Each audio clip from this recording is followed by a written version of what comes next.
Cayman people. Thank you for keeping the culture alive. There's the news every day. From East End to Georgetown, down into West Bay. Radio Cayman in the Cayman Islands.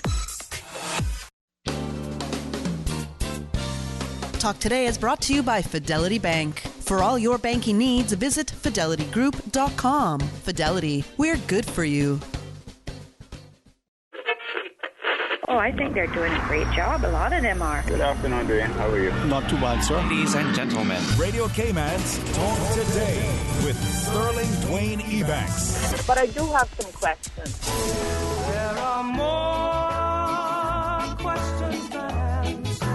Radio Cayman's Talk Today. If you're ready to talk, we're willing to listen. Well, I really enjoy this program today. Cayman Islands' foremost listeners participation program. May God bless every person.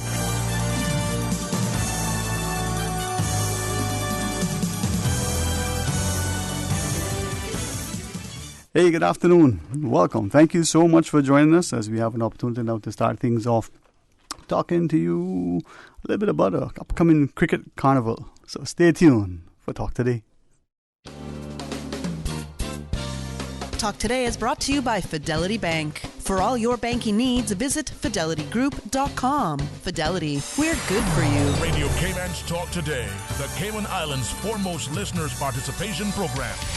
We ask our listeners to avoid statements or comments which are abusive, derogatory, malicious, or defamatory. Do not use any indecent language or make any statement which is false or misleading. Email talktoday@candw.ky or call 1-800-534-8255. Courtesy of Flow. Cayman's #1 network that connects you to your world like never before. Let your voice be heard.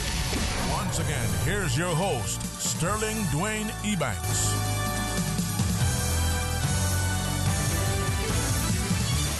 Hey, good afternoon. Welcome back. Thanks so much for joining us. And I'm very, very grateful, not just as the summers roll around, but all year round, to be able to afford people an opportunity to avail themselves of all that is wonderful in this country. Ms. Midade, thank you especially. You're remarkable. Honestly, you're a stalwart. You're too kind, Dwayne. Well, West Bayers, we got this thing about being kind and charming, but one of the things that beats us is our friends from the brag. But I see in you not only this indomitable spirit, but this wonderful, encouraging, nurturing nature for all of us, and especially when it comes to being physically active, mentally focused. You epitomize all that's good and encompasses our young people. So, cricket. I try. Well, thank you for being not only the stalwart, but for attaining the success. And I must share, cricket is one of those sports that I've never ever gravitated to. So I was thinking back as I was walking downstairs, is it because that first day on the pitch, no gear, and I got hit with a ball in the tender spot? That could be it. That could be it. Or the second time on the pitch, the coach suited us up, and there was one offering of gear, and it was for the bigger boys. And I thought, wow, this is a knee pad. I could hide behind this with my whole body. But thankfully, it has advanced where all who participate are properly attired and outfitted. And it's a fun game when you get to really appreciate it. I don't know how you do it, Ms. Mila. In the sport, I even see you playing marbles. So, in the sport, you seem to excel. I love marbles. I want you to know I used to sack those boys. I've heard the stories. Yeah. All right, but it's good. And I think like anything, as we go around the table and formally welcome our guests, like anything, if we introduce, especially to our young people early on, as we get them acquainted with the rules and understand about fair play and participation and fun, then it becomes a lifetime activity. It can become competitive and they could make good money and rank internationally, but we'll get to that. So Ms. Mila, welcome. Thank Share you with us. for having us. All right. Could I, of the greatest respect, perhaps I'll leave you, not because you're the oldest or the most handsome. I'll leave you for last, Mr. Collard. I'm senior citizen. If I could, perhaps, Ms. Khan, maybe just go around the table. And I believe in ladies first, right? So, could I just ask a brief introduction, a little bit about yourself? Mr. Connor, you next. Would that be fine? 100%. Yeah, of course. Okay. Ladies first. I'm Sania Khan. I'm from Pakistan. And I just joined Cayman Cricket Association as a Women Senior Development Officer for cricket activities. And this is the first time we are having a carnival. We are going to conduct a carnival in which the girls' team will also participate. And I think it's a healthy sign because the girls, we need to give them chances and platform where they can come and they can show their skill. And the other hand, if we want to build a healthy society, it's very compulsory that we should promote the games in which you need unity. And as we all know that we are living in Cayman Island and we have different cultures. So when they will come together, they will play, they will spend time, so they will know each other and they will have a better communication as a society. And I think we should promote cricket in this sense for having a healthy society, healthy relationship, and women empowerment as well. And she forgot to say that she was former world number 3 bowler. You see, I like the humility, and it's important. So I made a quick note as you were sharing that. And that's good, Connor, from that perspective, the idea of team sports, and as Ms. Connor was sharing, it brings camaraderie, but it also brings a sense of community. And, well, please, forgive me, I jump into it. A brief introduction, Connor Patterson. So I'm Connor, I'm from Northern Ireland. Been in Cayman now with the Cricket Association for just over 2.5 years. Taking care mainly of the junior competitions, so high school, primary school. This will be the 3rd carnival. I've been involved in helping to run and assist with the planning. Miss Mead is always there to help me if I need anything.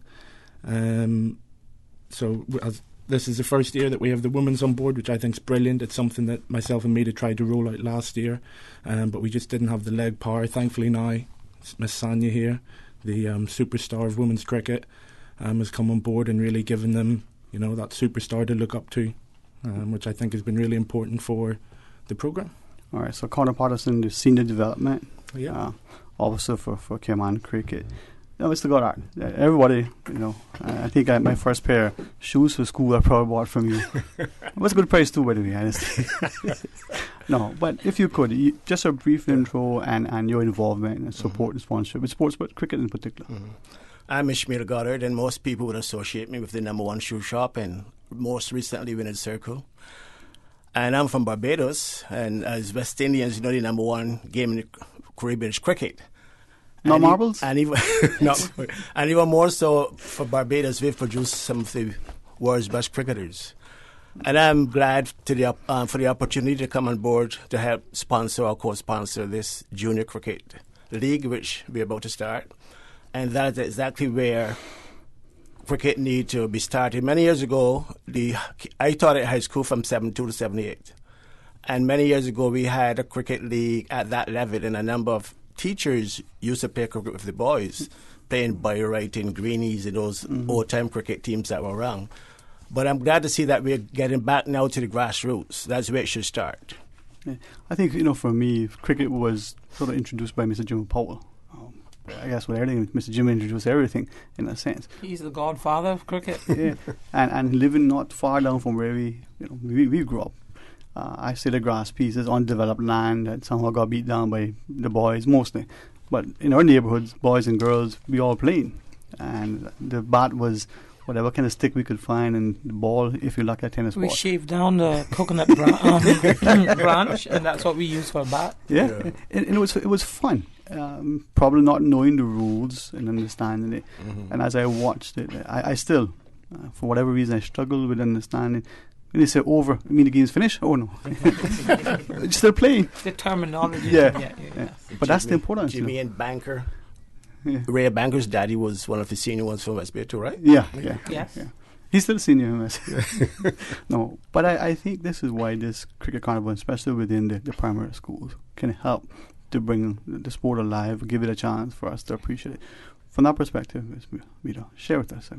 Well, the Department of Sports is committed to the continuation of the development of any sport in Cayman, any healthier lifestyle activity, but more in particular our six focus sports, of which cricket is one. So naturally, when the Cricket Association approached me, like Connor did a few years ago, we're happy to jump on board and lend support. And then when Kanya came in and looked me up and we met, and then, we just thought that together we could collaborate and work. Called the number one shoe shop, the sports shop, and Winner Circle Sport have come on board with some sponsorships, because this will be the first time that the women are actually playing on their own. They've played co-ed, but not on their own. When I say women, actually primary school girls. If you don't love me, and I think my love of sports primarily is because of our father. He'd watch anything that resembled sports. He just loved sports. And well, it doesn't snow when it came on, apparently. But he likes hockey. I'm thinking, that's how I got introduced to sport. And he's like, hockey? I said, well, sailing, it doesn't matter. But women in particular, for some time, we never really got that level of involvement. It was only some sports. If you'd allow me, I look at the Women's World Cup that's on now. Yeah. And I look at the U.S. team. To me, watching Women's World Cup, women's football, it's so much better. The skill, the level of play, the teamwork, the passing, the dribbling, the shooting, everything is so much better than watching the men. There's no drama. I mean, the men seem to be more... I mean, what can I say? That's why we're women. Yes. Can I say yes. something? Actually, the problem is we are now living in 21st century. And I think we believe that the girls or women deserve the same rights as the men does. And they can make the successful stories as the men do. Yeah. So the thing we need to focus on to provide them a chance and the platform where they can come and show their skills and their talent. And we are very thankful to Miss Meeta. She is helping us, and we are very thankful to Miss Chris and Mr. Ismail Goddard. So they are helping a lot in this carnival. And of course, of Cayman Cricket Association, Corner, Peter, and overall the association, they are and working the education department. Exactly. Miss Gloria wasn't able to be with us today because she's very busy, but they're supporting and helping to sponsor as well. And I think we are very lucky because this is the first time we have a sports board on with us. We are having an education department. They are helping us. And the basic thing and important thing is we got a sponsor, and we are very thankful to you that you are investing in women, and we promise, or we can assure you that you are gonna be they are going to pay you back. Yes, and it's not only the girls but the boys. And one shoe shop, they're sponsoring the most disciplined team, which we think is very important. So they're doing the shields for that, and then they're also going to be given a cash prize or gift certificate towards that particular school to buy equipment or something of the sort. Well, when we come back from the break, I mean, obviously the Friday at the Toon Boys Sports Complex is between 10 and 2. Yes. 10 a.m. and 2 p.m. So we'll get the public out there. But if we could also talk about the importance of sports, not just the teamwork and the physical development, but I think maybe it's changed. Hopefully it has. And if I'm off base, put me on a path. I have a perspective that if you want to do well in the classroom, if you want to do well in the boardroom, in life, you need to be physical active. The body needs to be physical and moving. You need to be conditioned. That discipline that you get. Studying is great, but if you're not you need to be balanced. The balance. Yeah. This activity on Friday, it is a work day, it is a school day, but it shouldn't be seen like it used to be before. Oh, that's them, they're playing sports. They're not focusing. But this other thing, is just as important as studying, as being in the chemistry lab, as sitting in the economics lecture, as it were. So maybe we can talk about that balance between the importance of sports, empowering and sort of bringing our women and our young men up to par as well. Yes, of course, it's good to balance. I mean, healthy bodies, healthy minds, it goes hand in hand. I think that while it's important for you to be studying, you need to take a break. The body, the mind needs a break, and if you're not physically fit, how can you even do well in the classroom? Because so exactly. it all ties in. Yeah, it's all important. You want to sit. Well, the second point I want to raise with the Meeta, that if the girls or boys or as the senior or junior players, when they will start exercising or they start taking a part in any physical activity, they are developing their mind. And if you will read the latest article about the physical activity impacts on your body or on your further development, you will surprised to see that all the articles are and all the studies are showing that if you are having a good activity or healthy activity in your daily life, you are going to better concentrate, you are going to have a better focus, and you are going to have a good goals in your further life. Yeah, indeed. Yes. All right, well, Definitely positively impacts everything. And to our listeners, if you want to be a part of a discussion, please, the phone lines are there. If nothing else, you get a good voice of Ms. Susan answering 949-8037 or 949-6990. Give us a shout during the break as we continue talking about the upcoming Inter-Primary School Cricket Carnival coming up this Friday, 10 a.m. to 2 p.m. over at the Trumah Barton Sports Complex. And if you be so mindful, I may be there bowling. No, that's not true. Stay tuned for Talk Today.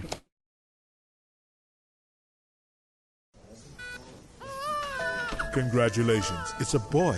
During the greatest events of your life, whether or not you have the right health insurance coverage should be the last thing on your mind. That's why at Fidelity Health, we are committed to helping you get matched with the right plan to suit you and your family. We offer a range of plans to suit your budget, plus access to a network of quality care throughout the Caribbean and the USA. You can relax and enjoy life's greatest moments when you are covered with Fidelity Health. Call us today at 949-7822 for a free quote. Stay tuned.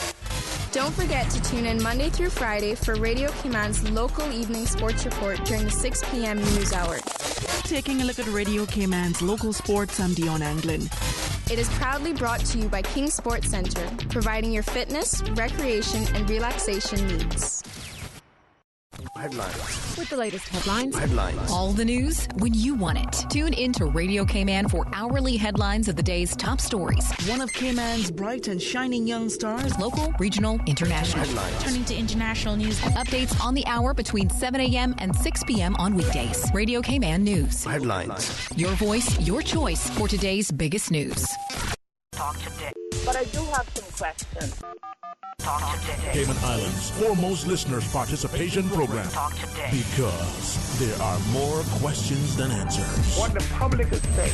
Waiting to take your calls right now. Sterling Dwayne Ebanks.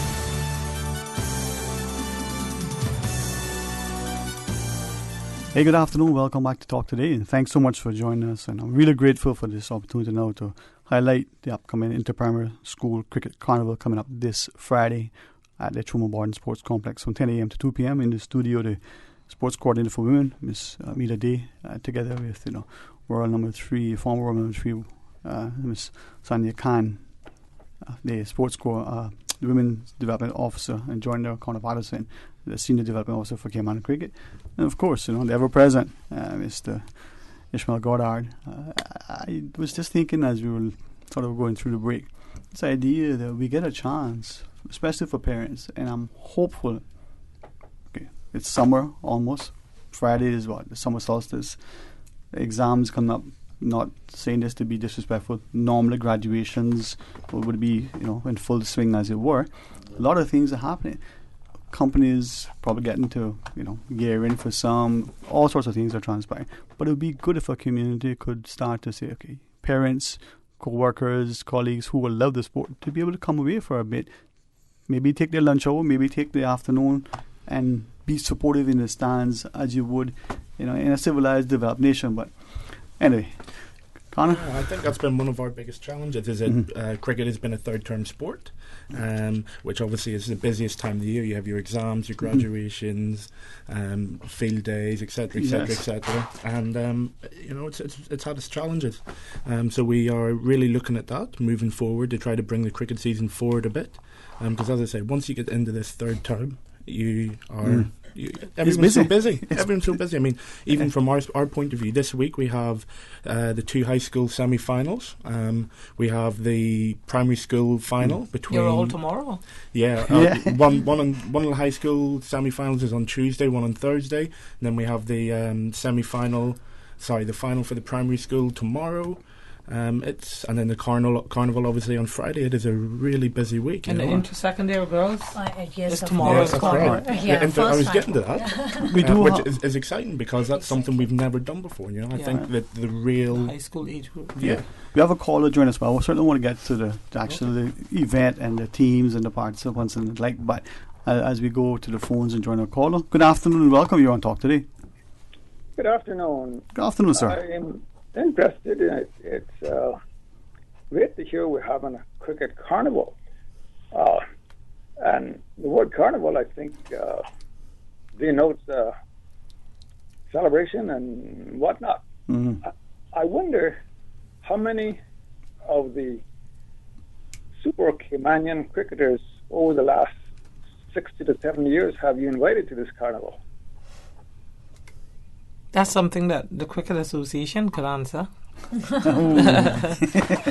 I'm not sure. Sometimes, let me answer. Sometimes we need break when we want to start a new thing. It's compulsory if you will take a break and then you think how you can turn the things better or what kind of steps if you will take, and you will have a great results. So this time we had a break and now we make a setup. We set our goals and now we are going towards these goals slowly. First we start our moms and daughter program, and also we are very thankful to Miss Meeta. She is also sponsoring us and helping us for running the MAD program. It's called Mom and Daughter Cricket Program. Every Thursday 6 to 7:30 p.m. we are conducting that session in King Sports session. So this was the first step. Now second step was how we will have a grassroots cricket for the girls. So we planned girls sessions in different schools, and we are going in every schools and developing the small skills. On the other side, we are also covering over high schools. We are going in the high schools and we are educating and trying to develop the under-19 team. And now we are having an inter-girls primary cricket carnival. So this is the things you have to go step by step. And I think we are going in the right direction, and soon we will have a great result. So in other words, I think that the greats have not been invited because we're just trying to get the teams together and the community. We have, Connor can expand more on the teams that we have, and we're disappointed because not all that we've been hoping would come out, because we've been sending people into the eastern districts and we were hoping that those schools could come out, and at the last minute they had to pull out. So Connor could expand on that. Yeah, I think just to go back to the point that the gentleman has made, in the nearly 3 years that I've been here, I have went and spoken to with my boss numerous ex-players, national players and club players, and we have asked for them to come out and support coaching, support mentorship, and we haven't got the buy-in that we would have hoped for. And it's not that we haven't asked, but unfortunately there's only so many times you can go and knock on someone's door and say, can you come out, can you help, can you do this? And there's only so many times you can ask and for them not to follow through on it, for them not to come, before you sort of just have to take the initiative and put your thoughts elsewhere. Sir, you're still there? But wouldn't this carnival Celebrate Cayman type of environment be the really good place to have done that? Invited some of these folks from the last, I'd say 70 years, who's still alive, who could contribute a lot to generating some enthusiasm for cricket. And cricket has always been, there's been always been a lot of enthusiasm in Cayman for cricket. Well, I'm here because there's a tendency to cut people off. But sorry, I wonder how much has the technology of, and I'll just mention one little aspect of cricket advanced over the last 60 years. Now, I remember spending hours rubbing a cricket bat down with linseed oil and the wicket. Now, does that still have to be done? Absolutely. It used to be the worst time in our house whenever I got a new cricket bat, because all you heard was just bang, bang, bang, bang. Every 10 minutes my mum would be running into the room asking why I'm beating my new cricket bat. So you still have to prepare it. You still got to put the effort in. Mm-hmm. But the way technology has changed, for the professional players, they all have these big, massive bats. The technology in preparing pitches has changed as well. All the pitches are flat. I don't think it's much of a competition between bat or ball anymore. However, what it has done is create big excitement in the game, especially with the involvement of 2020. Scores are going through the roof. I read an article last week about the England team. I genuinely believe it's only a matter of time before teams start getting 500 in 50 over cricket.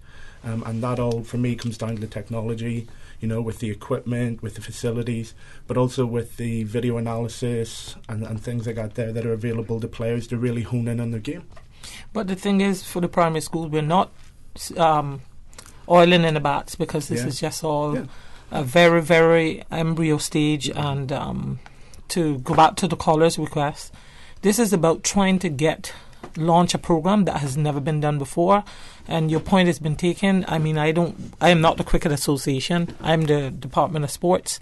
And I know from our end, our dignitaries were invited, and some of them couldn't come because there's a lot of stuff going on with graduation. But your point is taken, and maybe the president of the Cricket Association is listening. But this Cricket Carnival is a celebration of us trying to get girls in particular to play on their own for the first time, because the girls have been playing co-ed, and it's been, I think, maybe only 2 or 3, I don't know, for the most part, on the teams. So it wasn't like it was half and half. So it's primarily about that. And then the boys had teams, I think it's 12, and they wanted to play. So, of course, we didn't want to say that it was only about girls, so we embraced them as well.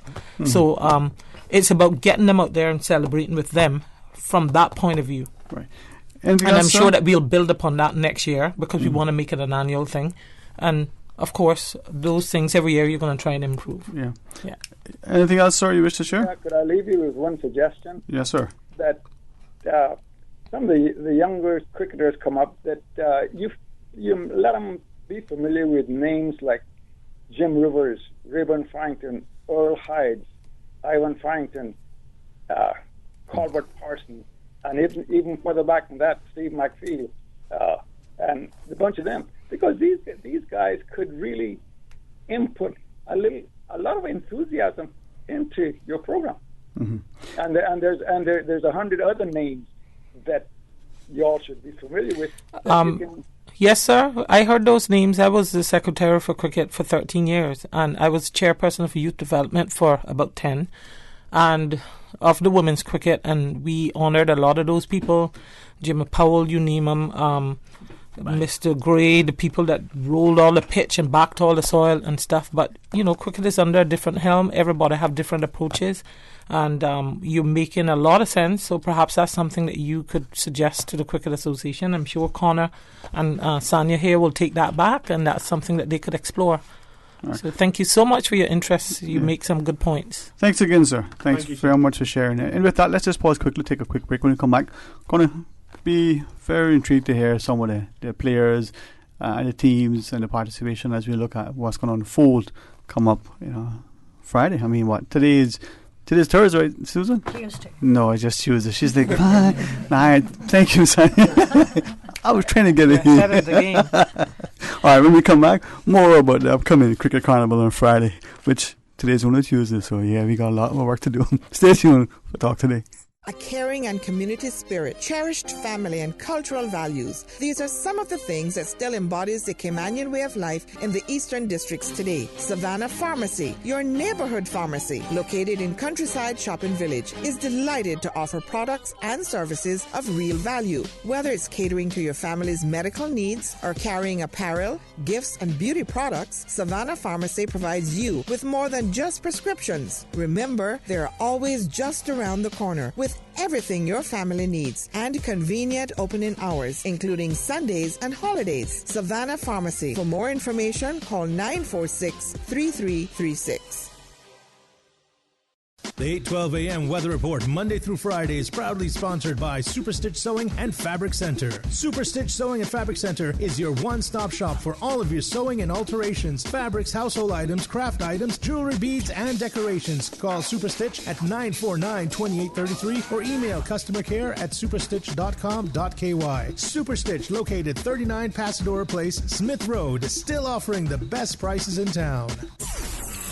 See what I'm saying? We're back. I know you all were pining for the show because every time I go out, I keep hearing, when you going to do next show? When you do next show? I like that show, you know? I like that show. So join us for the next. See what I'm saying? I don't know when it is. It's 12:15 to 2:30. You don't want to miss this unique, informative audience participation, light-hearted show with lots and lots of Cayman jokes, culture, and guests. As we talk about things we say and do, it happening every third Friday on Talk Today. See what I'm saying is a special feature of Talk Today with contributions from the National Museum, a language, history, and culture show on Radio Cayman 89.9 and 93.9 FM. Proudly sponsored by Cayman National Bank, proudly serving the Cayman Islands since 1974. Hi, I'm Dawn McLean Brady, President of the Cayman Islands Small Business Association, better known as CISPA. Small businesses drive Cayman's economy. As small business owners, we depend on government to create an environment where we, as entrepreneurs, can do what we do best, and that's to provide products and services that are valuable to our customers and, in turn, employ others. The cruise piers and cargo ports provide these opportunities. Encourage our government to build a port and let the Caymanian entrepreneurial spirit shine. Support the port, support our tourism. Did you know that once properly sanitized, some tinned food items may still be safe for consumption after coming in contact with floodwater? In order to properly sanitize these tins, always remove labels, and then wash tins in a strong detergent solution using a brush to get rid of excess impurities. Tins must then be immersed in a solution made of 2 tablespoons of chlorine bleach per gallon of water for 10 minutes. Ensure that containers are air-dried before opening. For more post-hurricane food safety tips, visit the DEH website at deh.gov.ky. Talk today. But I do have some questions. Talk today. Cayman Islands' foremost listeners participation program. Talk today. Because there are more questions than answers. What the public is saying. Waiting to take your calls right now. Sterling Dwayne Ebanks.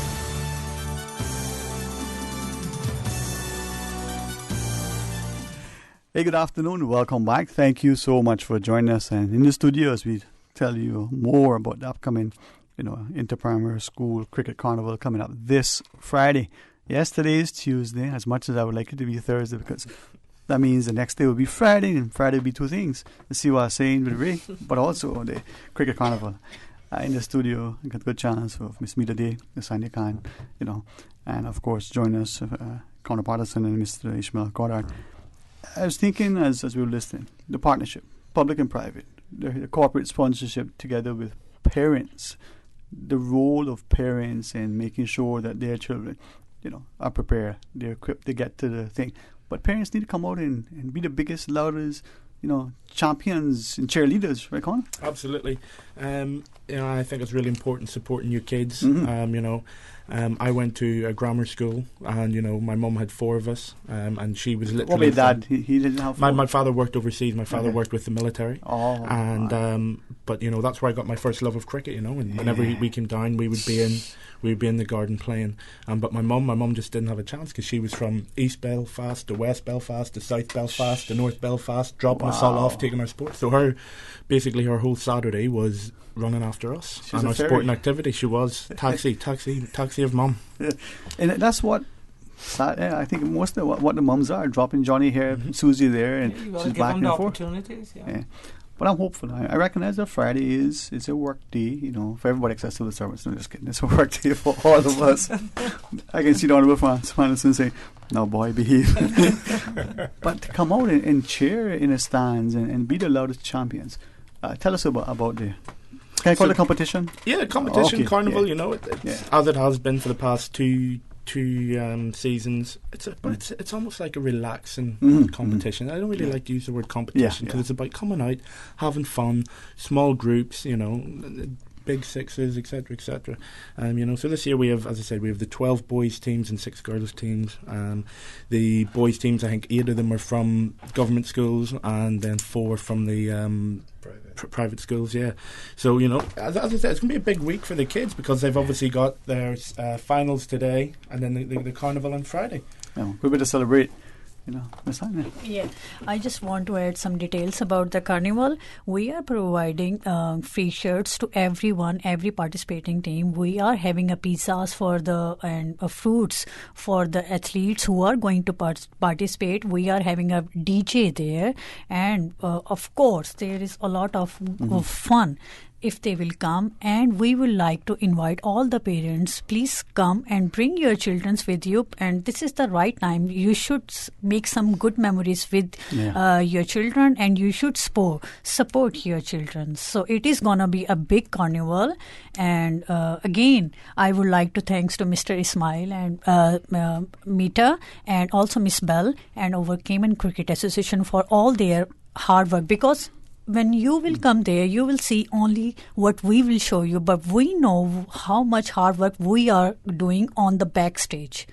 So definitely, we are giving efforts, we are putting efforts, and all what we need is your support and your participation. And I don't think so it's a big thing or difficult thing for anyone. 4 hours now. Connor? Yeah, excuse me, we're glad to be on board. I can remember I used to help teach physical education at the high school in the 70s. And I would take out the cricket gear. I said, okay, I know you're going to play football, but give me 15 minutes of cricket first. The warm-up. And then try to expose them to it and get them to like it, because I'm a cricket fan. And then you play football. The national game in Cayman is still football. Mm-hmm. And it's a pity that the Caymanians are not playing more cricket here after so many years. Yeah. Yeah. One day we'll want to see a Caymanian on the West Indies cricket team. The number one tea shop have always supported sports. You've supported the Fun Run series. Gosh, you remember the Silver Bullets Bill Rogers volleyball team, the Bill Rogers 10K. You've always supported that. And I mean, recently we did the Healthy Body, Healthy Mind 5K walk run. With Department of Sports for a few years, and that went very well. Yeah, we're happy to have. We thank you all for coming on board. Yeah, thanks. The community has always supported us, so we tend to give back, especially the kids. Of course. Yeah, I'd just like to pick up on that point. I think it's 2019. Organisations such as the Cricket Association cannot survive by themselves. We really do need the help from the local community. So on behalf of everyone at Cayman Cricket, I would really just like to thank you very much. Thank you. You're welcome, sir. Yeah, and I also say besides the pizzas, we're the Department of Sports bringing in the pizzas and the shirts. But Cricket Association, you're providing the fruits. Yeah, some photographers, some DJs. Yeah. Keeping the children hydrated, and the education department, Mrs. Bell, who's unable to be here with us today. They're paying for all the other awards for the first and second place for the teams. And, I think one of the other interesting points that I've put down here to talk about is that the prizes will be used over and over and over again, which is something that I haven't saw since I've been in Cayman. I can remember as a 15-year-old kid winning my Player of the Year trophy, and I'm looking at this guy won it here, and I didn't know who they were. Perpetual trophies. But one of the older guys in my club sat me down and said, this person, who he was, about him. And for me, creating that community, that legacy, that history is something that's really, really important. And it's probably one thing that since I've been here I've noticed, it's probably a slight lack of, is that you give a trophy, it's plastic, you keep it. There's not really much history created by it, whereas by putting your name on it, your name is always on that trophy. Your legacy is always left. You've left your mark. And years down the line, people will be talking about what you did that season. If it's not from one of the kids, it'll be from one of the adults or one of the elders of the team, which I think it's really important. But that's an excellent point. I think that's how it was way back when. Yes, and it probably we had was perpetual, and you put shields. On the shields you had lead plates. Yeah. And then you pass it around, so if my school won it, then I could see who won it the year before, or we won it 3 years straight. I think it probably speaks to an extent, maybe the nature of societies today, this individualism, this disposable, immediate gratification sort of approach. Back then, you had one trophy, like you had one pair of shoes, you took care of it, but it was also about the community legacy that you're leaving.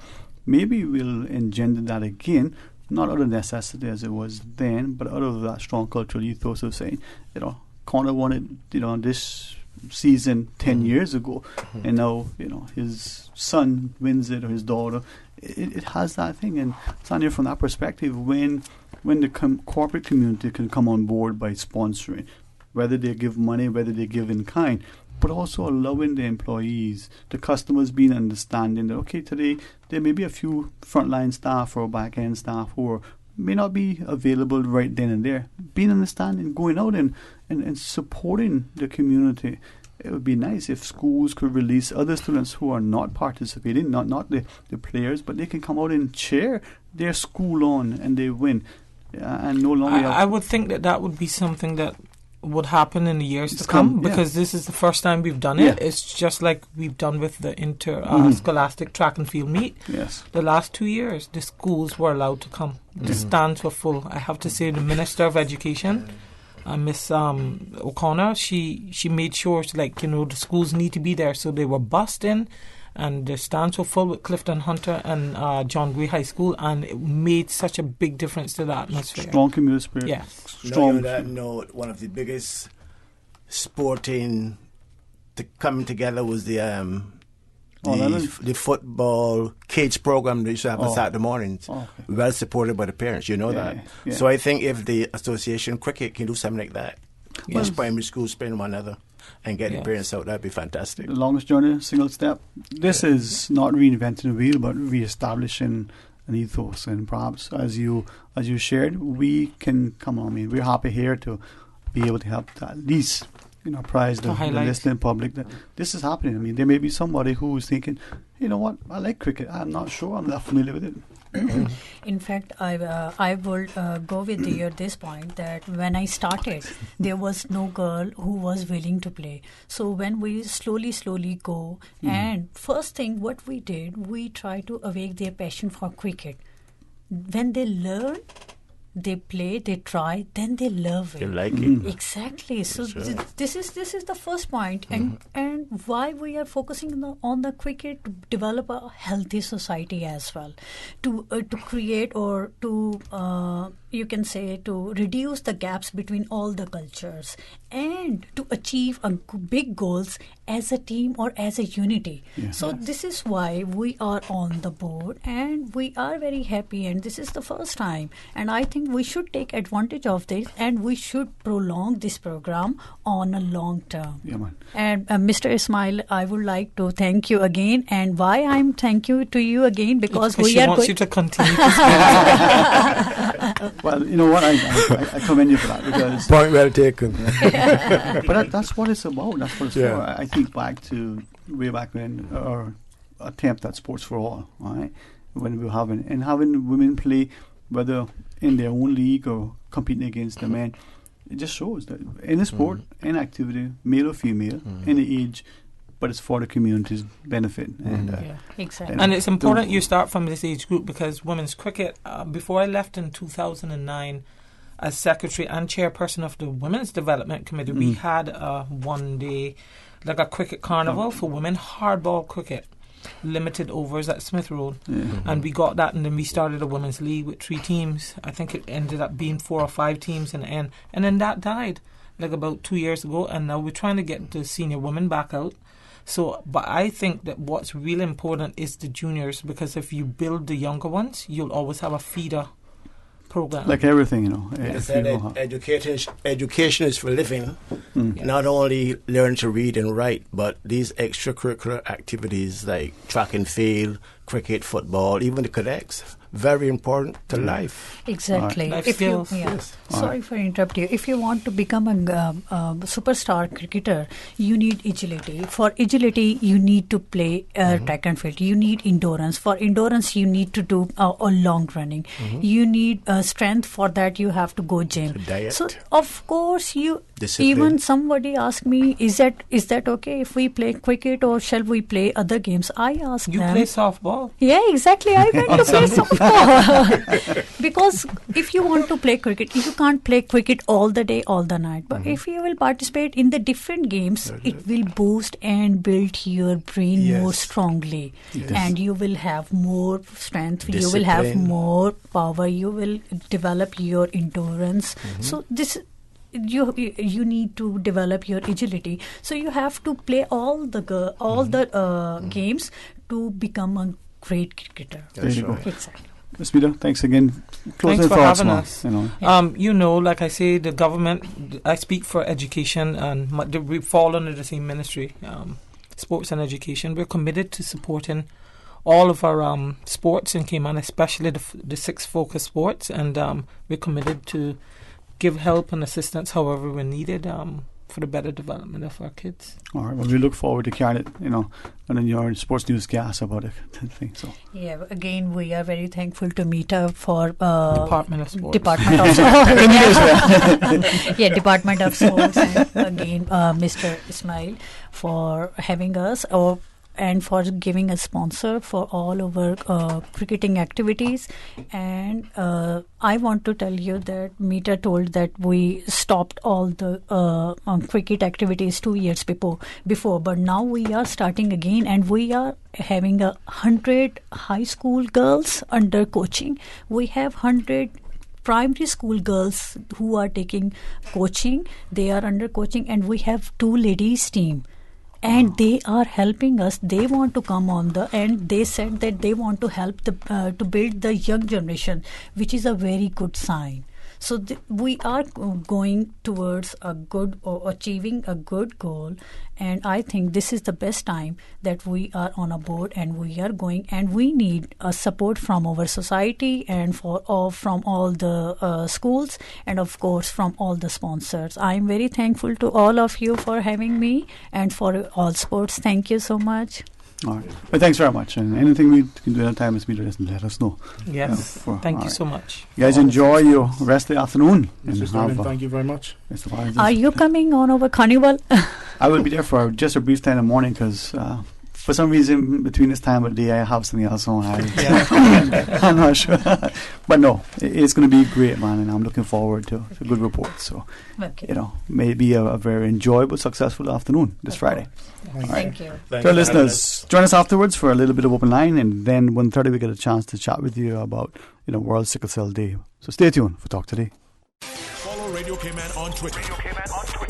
All the latest information, breaking news, community events, and more. Follow us at twitter.com/Radio Cayman. Radio Cayman. Radio Cayman's newsroom. These are the biggest stories right now.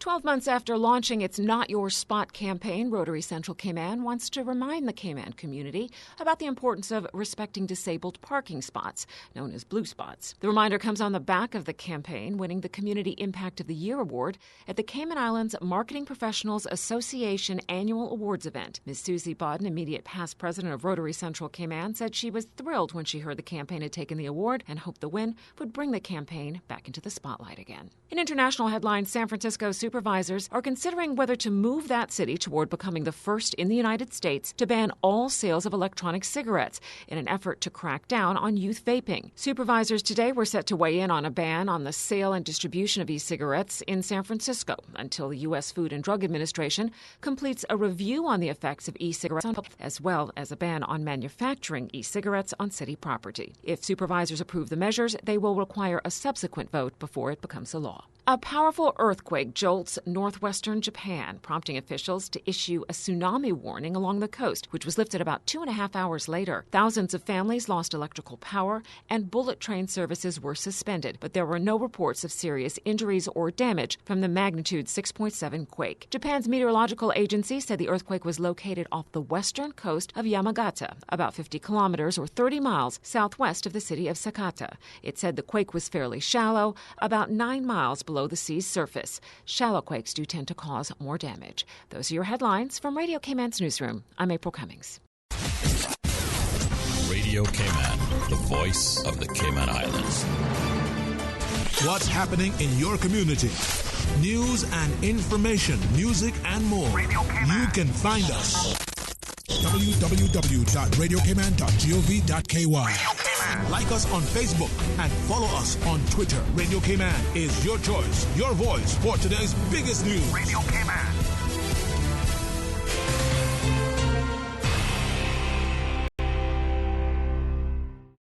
King Sports Center Art of Fun Summer Camp is back from July 2nd to August 2nd. Now in its 15th year, the Art of Fun Camp is ideal for kids ages 5 through 10 with activities from football, basketball, dodgeball, squash, rock climbing, arts and craft, dance, singing, and more. Your child can practice physical and social skills while having fun in a safe and secure environment. For more info, call 946-KING. Like King's Sports Center on Facebook, and you can also find them on Instagram or call 946-5464. King Sports Center, providing you with all your fitness, recreation, and relaxation needs. Register before May 31st and save 10% on camp registration.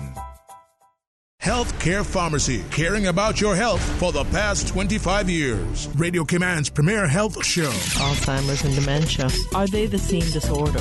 Yeah, I think that's a very important question.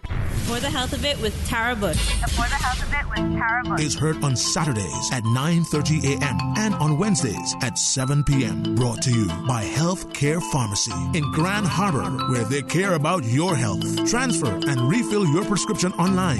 Visit healthcarepharmacy.com or call 947-8900. Healthcare Pharmacy, now with a new and second location in Governor's Square. The new Healthcare Pharmacy in Governor's Square is open Monday to Friday, 9 a.m. to 6 p.m. and Saturday, 9 a.m. to 2 p.m. Healthcare Pharmacy, where they care about your health. Talk today. But I do have some questions. Talk today. Cayman Islands' foremost listeners participation program. Talk today. Because there are more questions than answers. What the public is saying. Waiting to take your calls right now. Sterling Dwayne Ebanks.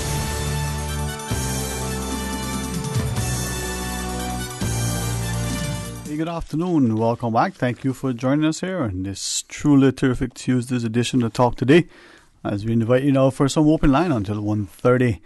Just a quick reminder, 1:30 we'll talk about, World Sickle Cell Day with our good friends and physicians over at HSA. But between now and then, why don't you be a part of our discussion? Invite you to call and share your thoughts with us.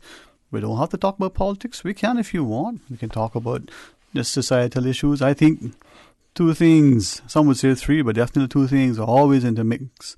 That's politics and economics. They go hand in hand anytime you look at groupings of people, societal consequences, anything that's going to affect us or our lives.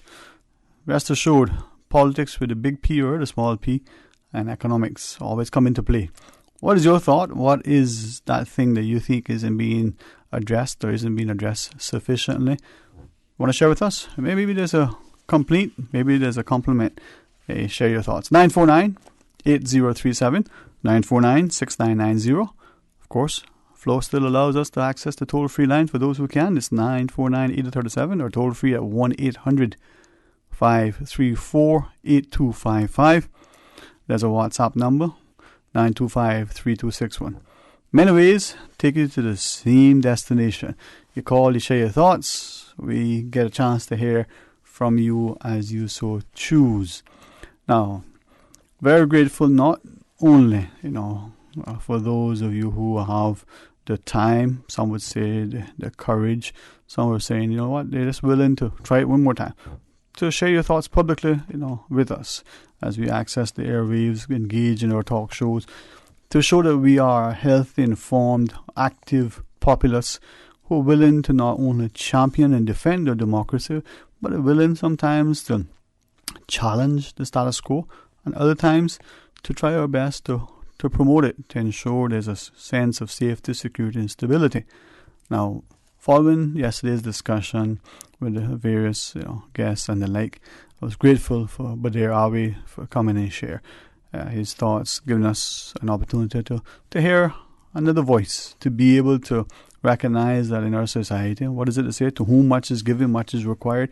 We have to indeed be willing to contribute, to sometimes step out of our comfort zone, sometimes to be the ones who are in the gap, who are willing to take up the mantle, whatever that takes sort of us in a path that causes us to be able to make a meaningful contribution, perhaps leave an indelible impression, perhaps that legacy that we talk about, one that others can equally champion and be proud of, but perhaps look to and say, hey, you know what, it would be nice if I could borrow a page from that book. Now, unfortunately, and it's partly inspired by yesterday's discussion, some of you shared with me that you recognize that in our society, and it may be the same everywhere, but if you'd allow me, because this is where we are now, this is where we're working, where we're living, perhaps where we want to retire, perhaps we're now somewhat retired and we're actively involved. We recognize that in this community, there are some of us who are, and I'll try to use some of the words that some of you shared with me after the show yesterday, who are mean and hateful, who are just, bent, and some used a nice qualifying word before that, who are just bent on trying to destroy others, their reputation, their opportunities, who are malicious. Now, it doesn't matter if that's 1% of the population, 10%, if it's only one person or only 10 people. The fact is that if there are those like that in our society who are inclined and who act in that way, what is that doing for our society? It doesn't mean that everybody's walking around with a smile on their faces, pretending that everything is great and looking through, these rose-colored glasses. But what if we are a little more positive? What if we are a little bit more inclined to be a little bit less, selfish, act more selflessly in a sense, act more willing to see what we can do to help others? It could be that that your co-worker's child is struggling with a particular subject. Perhaps you're good. The co-worker may be smarter than you, but you know what? You might be able to explain this particular subject. Maybe, you're good at a sport and have an interest. Could you volunteer? Now, some of us, I honestly have to ask, some of us are so, engaged in other things that we don't have time, and yet we seem to make time. And then there are some of us that all we have on our hands, literally, is time, but for whatever reason, we're not engaged. It could be, honestly, it could be that in the past we had a bad experience. We offered ourselves, and people say, you know what, got kicked in the teeth too many times, not going to come forward. Whatever the reason is, I understand. But what are we doing to make it better? A simple thing that has become increasingly annoying and is significant and perhaps no longer should be accepted. Look at our behavior on our roads. Okay, we had a stop sign. Cars are coming. We're waiting for a safe time to enter the traffic. Or we had a stoplight. We're waiting for it to change so that, and from what I'm told, red means that we should be stopped. Green means, okay, it's go if it's clear, because there are others who will go through the red lights. Fair enough. So, let's say the light turns green. Now, there are those of us who immediately, as the light turns green, we're blaring on a horn. Give the person in front of you a chance to move off. Okay, there are some, the light's green and they were oblivious. Maybe they were talking, they're on the phone, they're lost in their own world. Fair enough. But you're not racing, at the Hot Rod Association, and as the light goes, of course you don't want a green light, but as the light goes, you don't expect it to jump out the hole. You want to safely move through, go past the intersection, and safely move off. Now, behaviors, of so many of us on the roads are egregious. Just would be inclined to use some of the words that the lady yesterday shared with me as the behaviors she's seen increasingly on the roads.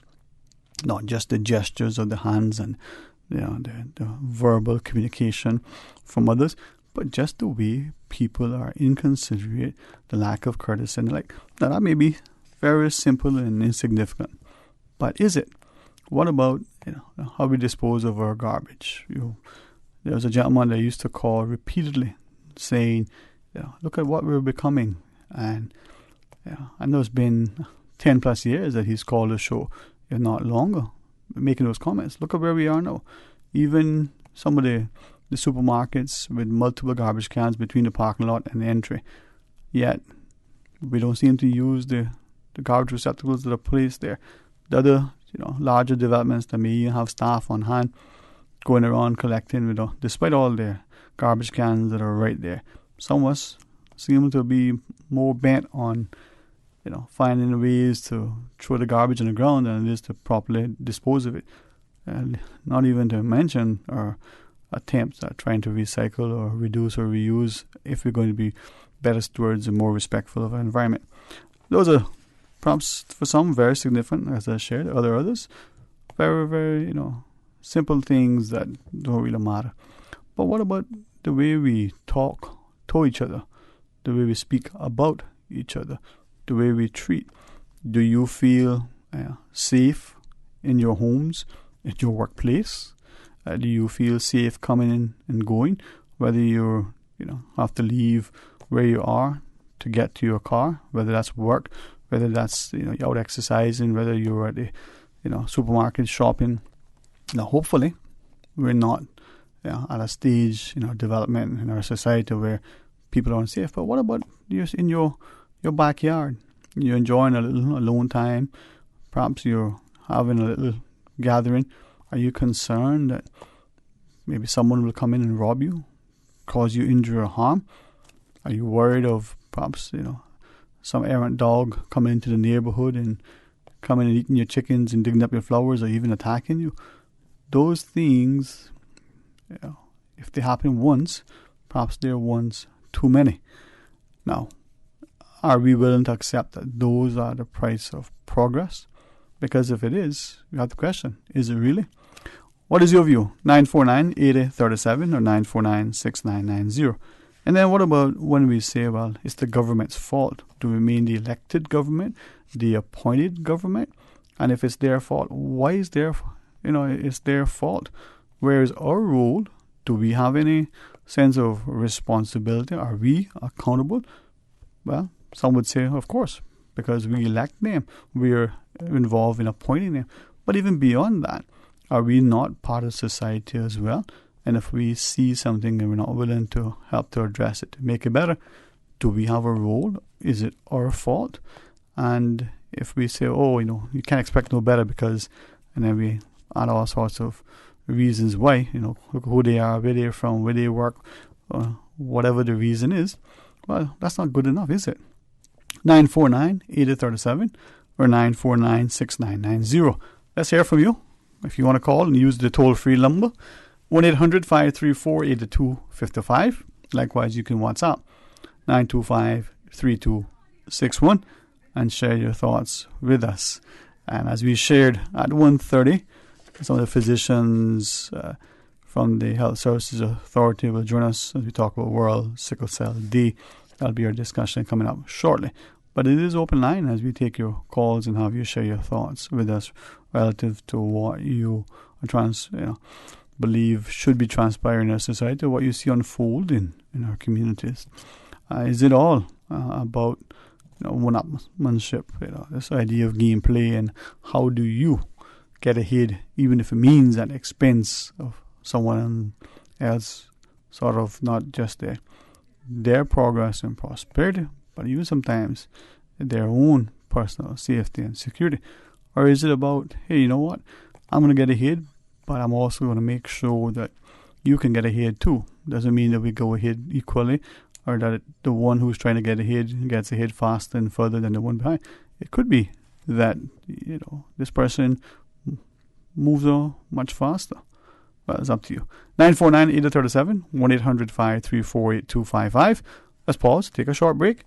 You find the time to hit the digits to call us, and we hear a thought from you. And then at 1:30, we'll have a chance to welcome our guests as we talk about World Sickle Cell. But between now and then, some open line. Stay tuned for Talk Today.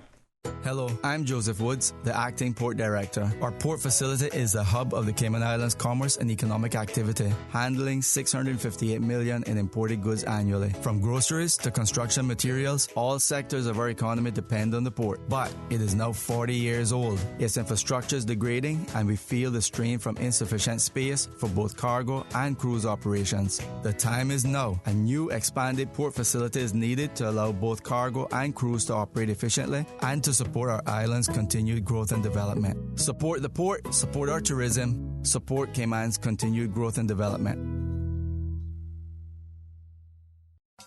June 26th is International Day Against Drug Abuse and Illicit Trafficking. Did you know that use of alcohol, tobacco, and other drugs begin in adolescence?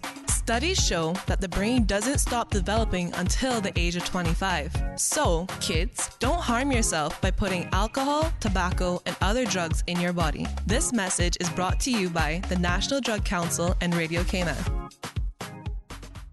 See what I'm saying? We're back. I know you all were pining for the show because every time I go out, I keep hearing, when you going to do next show? When you do next show? I like that show, you know? I like that show. So join us for the next. See what I'm saying? I don't know when it is. It's 12:15 to 2:30. You don't want to miss this unique, informative audience participation, light-hearted show with lots and lots of Cayman jokes, culture, and guests. As we talk about things we say and do, it happening every third Friday on Talk Today. See what I'm saying is a special feature of Talk Today with contributions from the National Museum, a language, history, and culture show on Radio Cayman 89.9 and 93.9 FM. Proudly sponsored by Cayman National Bank, proudly serving the Cayman Islands since 1974. Sometimes having a middleman is not a bad thing, especially when it comes to insurance. Do you know that when it comes to cost, ease, speed, and peace of mind, insurance brokers ranked higher than when customers buy direct? So, for all your insurance needs, call Fidelity Insurance. We're the middleman you want. Call us today at 949-7822. Fidelity. But I do have some questions. Cayman Islands' foremost listeners' participation program. Because there are more questions than answers. What the public is saying. Waiting to take your calls right now. Sterling Dwayne Ebanks.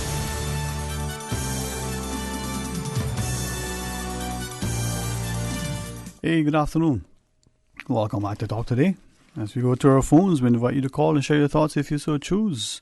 949-8037. Hey, good afternoon. Welcome. You're on Talk Today.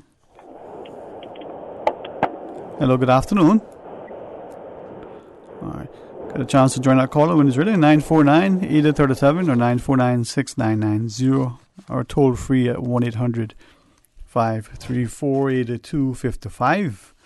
As we have a few minutes of open line, and then 1:30 we'll talk to you about World Sickle Cell Day, celebrated on the 19th. So get a chance to give you a heads up of all the things surrounding it.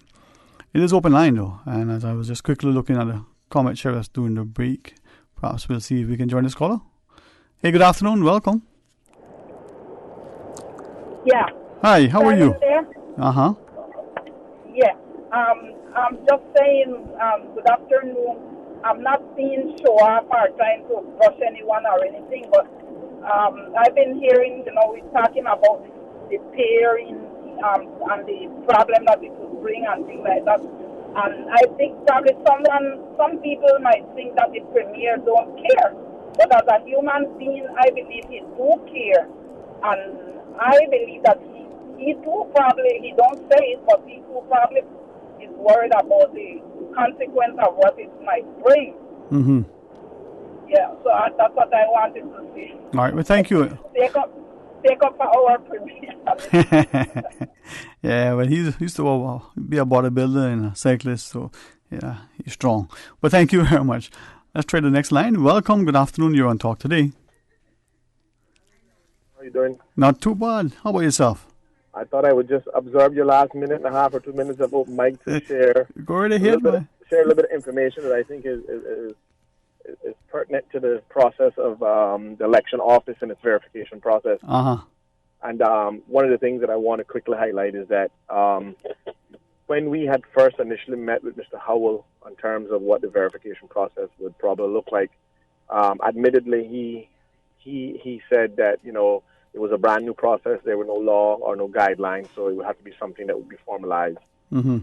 Second meeting, he reiterated what he said in the first, and then the third during the handing over of the signatures last week. Then we saw some of the goalposts starting to move, and that Mr. Howell said in the press conference, which you could go back and verify, mm-hmm. that he had taken legal advice in terms of what the verification process should be. Mm-hmm.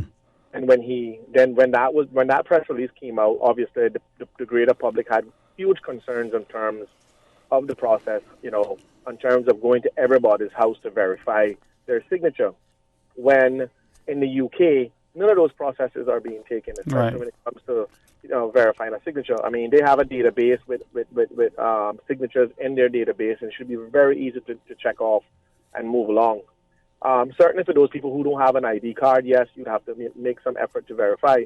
However, today we see an article come out that says that the election office has taken instructions from cabinet to do door-to-door for the verification process, which I have grave concerns about, because if you're going to follow constitutional protocol, I don't think cabinet has the authority to advise the election office in terms of what the verification process is. So, I just think that, for this being a precedent for the first time ever for any Commonwealth jurisdiction to engage in a people-initiated referendum, that if we're going to set the precedent, Sterling, that we don't get it wrong, and that we make every effort to get this process right, because one, we not only have the population at large locally watching, we have the international market at large, and the international forum looking at this process, because referendums have long since been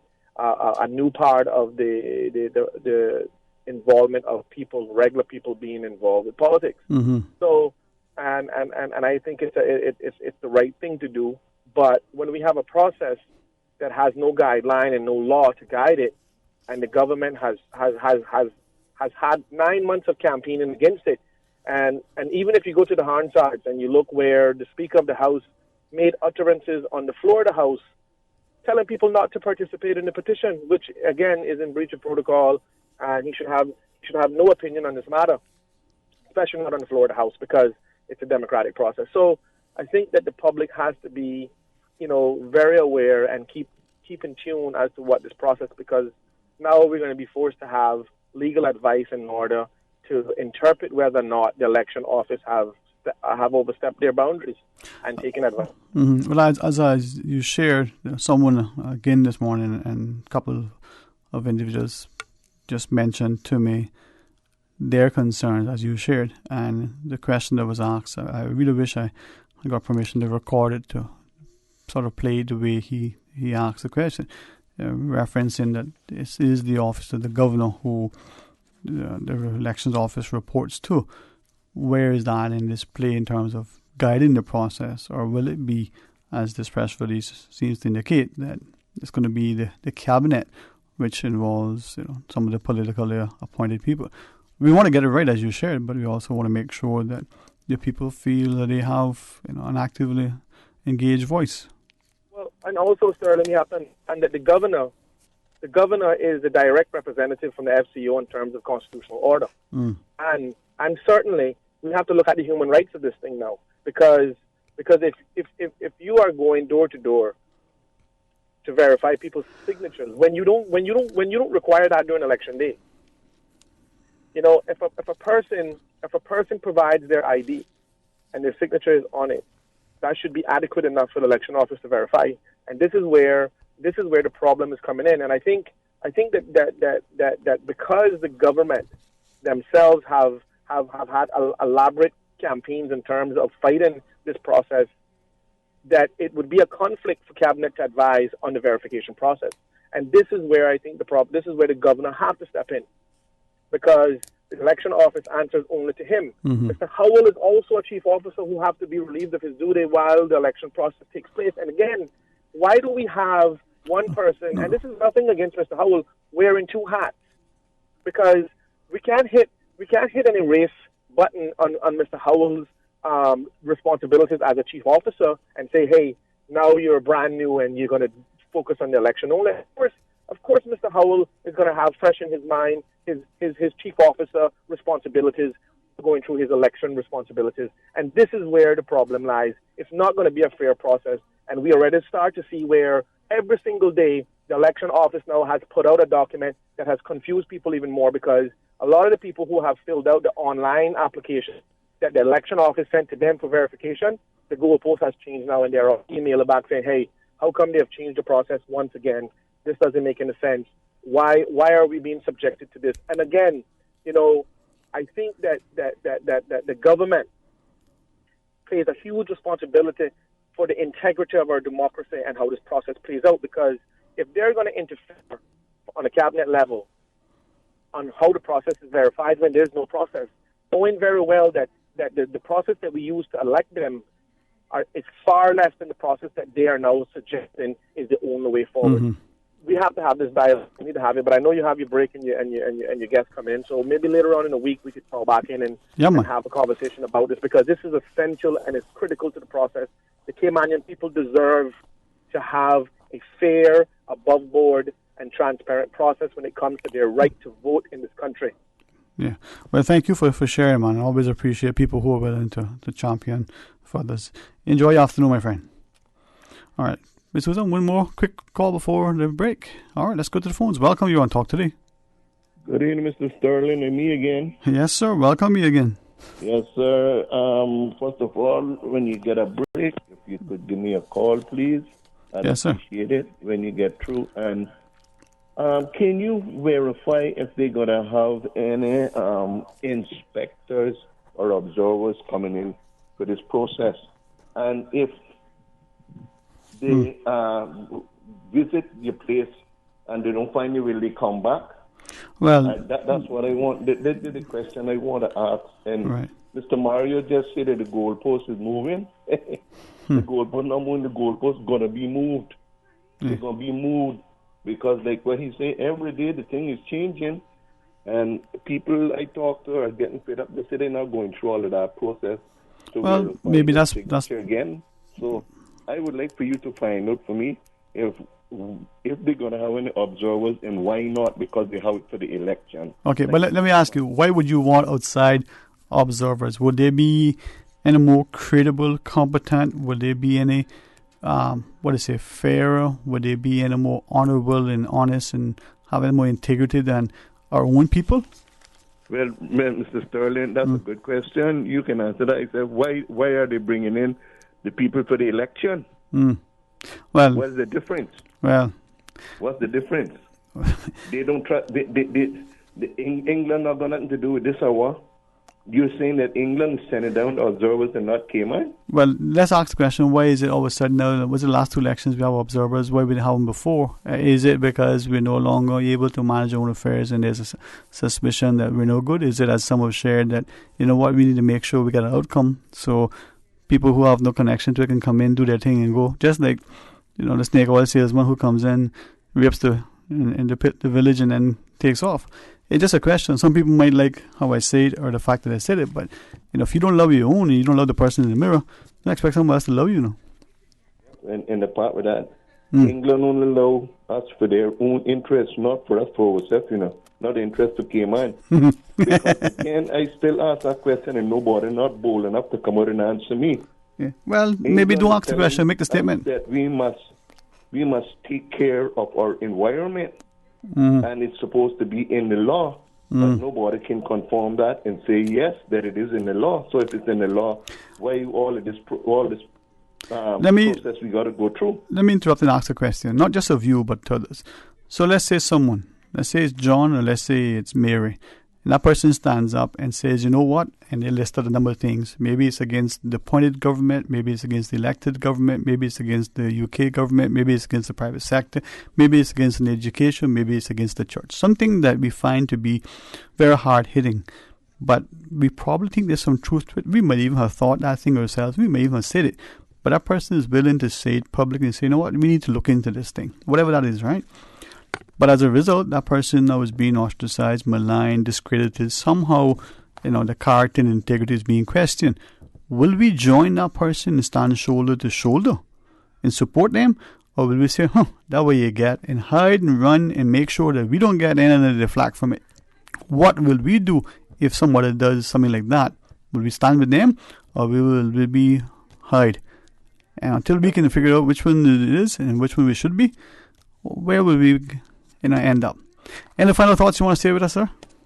No, sir, that's a good question, but if you can find out that for me. So your two questions. The answer is no. You can tell them then that we don't need no observers to come in for election either. Okay. So your two questions, so I repeat it. You want to know if observers are coming, and secondly, if the people who come to check you and they don't find you, will they come back to make sure that they get you? Exactly. Okay. Well, respectfully, anybody in the elections office, quickly send us an email, give us a quick call. I think we know the answers, but let's hear it officially. We'll do our best to see if we can get that for you. Stay tuned for Talk Today.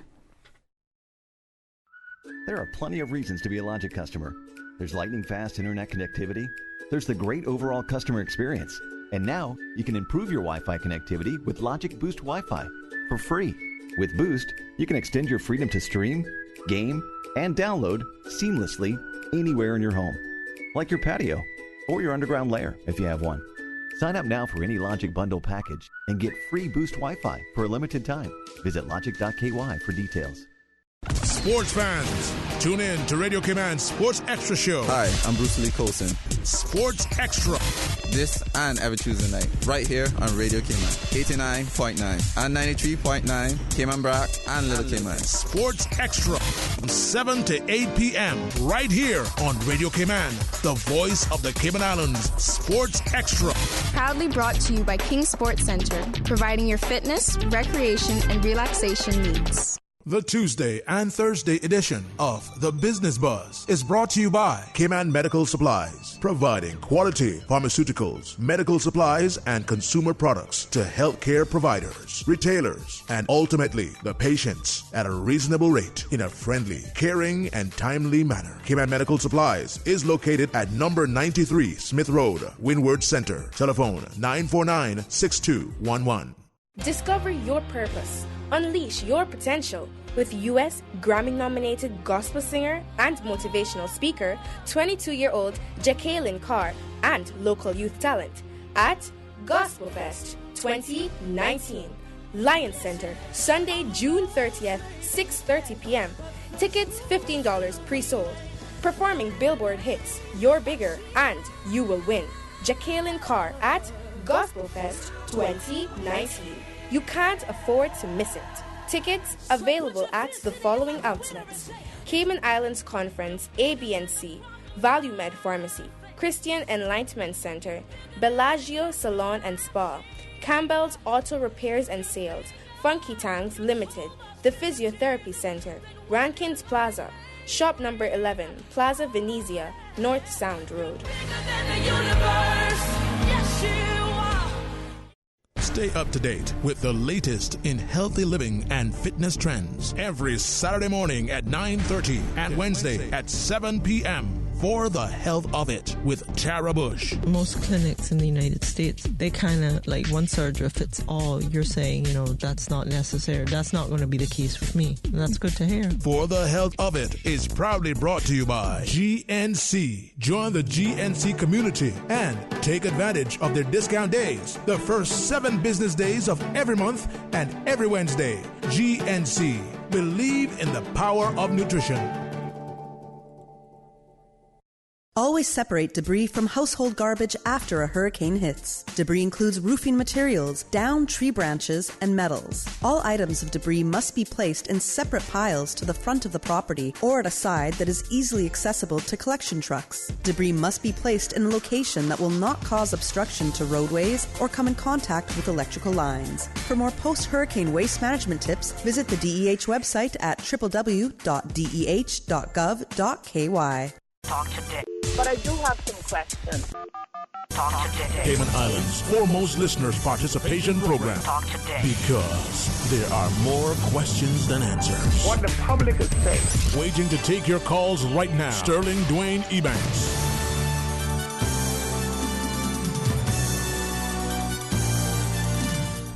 Hey, good afternoon and welcome back. Thanks so much for joining us. And, this probably, as much as, and I say this as respectful as I can, I love radio. I don't like the other thing that goes with it. And I especially don't like the fact now that you have given Miss Susan more work that she got to operate the cameras. So if you're watching us on YouTube, this is probably one of the few times where I say, go check me out on YouTube. Look at my guests. Because I'm surrounded by, intellect. Heavy intellect, and I'm just learning, feeling smarter just by the good company. Now, as we get a chance to introduce our guest, perhaps respectfully, before I ask Dr. Marty Jones, Nurse Joy, it's always a pleasure, Mom, to see you. You just sit there and you go, wow. Thank you so much for having us. We appreciate you. All right. Could I ask, just, I'm trying a new thing, I'm not quite sure. I usually do say that, our guest today is Dr. Lamsey, and I'll go around the table, but I can ask each one. And as you talk about World Sickle Cell, Nurse Joy, could I ask you, just to start us off, maybe a brief intro on yourself? Dr. Matthews, then you. You can say the geneticist, and, sure. A little bit about you. How about that? Okay, that sounds fine. And anybody who wants to say their West Bay, extra points. Well, I'm a Georgetown. We won't hold against it today. But anyway, my name is Joy Marin, and I'm a registered nurse and a nurse practitioner, and I've been doing the genetics coordinating for a good number of years, and that's about it. I work at Public Health. So it's like school, first day of school, everybody introduced themselves. But Dr. Matthews, if you would. Well, I am a family physician, stroke general practitioner in the Health Services Authority. I've been there for some time, and I guess one of the relics in the department. But I had an interest in sickle cell disease, and under the guidance of Nurse Mary, I have been along with the support group, and I give what help I can. And I find it very interesting, and I learn a little every day. Okay. Dr. Lamsey Ebanks. Okay, well, I'm Dr. Lamsey Ebanks. I'm a pediatrician at the Health Service Authority, and taking care of sicklers start from birth, from the newborn period, so we get involved early. Okay. And welcome, Dr. Cartwright. Would you, if you wouldn't mind, perhaps introducing? Hi, my name is Dr. Chelsea Cartwright. I am currently working as a medical intern at the Health Services Authority. The second time here, I'm glad to come. No, Dr. Rankin. Hello, I'm Dr. Janita Rankin. I am one of the medical interns at the hospital, and I'm from East End. No, you see that pride. You see the pride. Good for you, Gil. No, I say this, and I would ask that you guide me, because I think as we listen, hopefully we'll do a couple of things. So obviously inform our listeners about why we talk about sickle cell and celebrating World Sickle Cell, but parents specifically, that we start to instill in our children, to be champions for our own health, but look at our educational pursuits, whether they follow your good example and get into the medical profession, whether they decide, I want to be, but I don't want to be physicians and nurses and nurse practitioners. I would like to be support, maybe get into the research, perhaps get into the admin side. There's so much that we can do, use our brain power, and it's so important for our society. Maybe it's the social sciences that we're looking at, get into the research and the and understanding the demographic profile and how perhaps through this is being affected. Like I said, I got smarter just by sitting in your company already. Fun. But at the end of the day, I might go for my PhD. Let's ask, though, when we talk about sickle cell, could that be a good way to start? What is sickle cell? Let's ask that question. Well, sickle cell disease or sickle cell disorders really is a inherited blood condition that involves an abnormal hemoglobin in the red blood cells. Okay. No, I suppose everybody know what hemoglobin is. No, I don't. No. Well, let's not assume. I'm just saying the basics, and I'll leave it to the expert here to tell you all about the genetics and the everything else. The expert from outside. All right. So the hemoglobin is what takes the oxygen around. Red blood cells have hemoglobin. Hemoglobin is what takes the oxygen around the body, from the lung to the tissues. Okay? In order for it to do a good job, these red blood cells have to have a particular characteristic that they must be deformable. In other words, they must be able to deform themselves and squeeze themselves through little nooks and crannies to get into the smallest blood vessels to go into the tissues so you can get proper oxygen. Now, if there's a defect of the hemoglobin that prevents the blood cells from doing that, what will happen is that, one, they will not get there. That's number one. Number two, because they are not deformable, they will block the smaller blood vessels. And when they do that, what happens is that the tissue downstream from the blockage will not get any oxygen. or not get enough oxygen. So we get some of the manifestations that these beautiful ladies will tell you all about. Apart from the blockage, that we have a big long name for it, veno-occlusive disorders or whatever. All it means is that the blood vessels are blocked. Apart from that, what you also get is hemolysis, or breaking up of the red blood cells, because they don't look good. They're passing through the spleen, and the spleen says, you're not supposed to be here. It calls it, culling. It's like you're taking out the bad things. So you end up with, one, anemia. In other words, low hemoglobin, because the spleen is taking it out. Or you might just have bursting of the red blood cells, because the membranes get damaged because of what the hemoglobin looks like. I mean, the way the hemoglobin is in the cells. Right? Mm-hmm. So overall, what you get, in other words, you get it from your mommy, from your mama or your papa. You can't do anything about them, right, because they're already there. And if you have sickle cell disease, there is some things you can do and some preventive measures you can take so you can live with the disorder and live a more productive life. Okay. Now we'll talk about later on to the sort of the preventative measures and the like. Okay. But let's go to Nurse Joy. You are the director, the conductor. You're in charge. Okay, right. So you're going to take us around the table and tell us what's next one. Yeah. Tell us what you want us to talk about. Yes, ma'am. You're the boss. Apart from blowing our own on, I think this is a wonderful lady who has done immense work. Yes. She's a very humble lady who does not like people to tell her all that she's done, but she is worth her weight in gold. Although she has lost some weight recently, she still worth that original weight. Yeah. See, I was actually even thinking she's even more valuable. She's worth her weight in chocolate. No, but thank you. She has done immense work, and she'll tell you about it, and all about the World Sickle Cell Day and what we're doing. Okay. Well, in regard to World Sickle Cell Day, the United Nations General Assembly adopted a resolution really recognizing sickle cell disease as a public health problem. This was back in December of 2008. And so from 2009, now we've been having the World Sickle Cell Day each year. And it's basically to raise awareness of the disorder. Okay? Mm-hmm. So that's basically that. To just add to what Dr. Matthew was saying, besides having the low hemoglobin, one of the things that you can have as well is you're at an increased risk for infections. Mm-hmm. But before we go there, you get it from both your mother and your father. So it's not one parent alone. So you can't say it's his fault or it's her fault. It's their fault. So you have to get one of the sickle cell genes from each parent.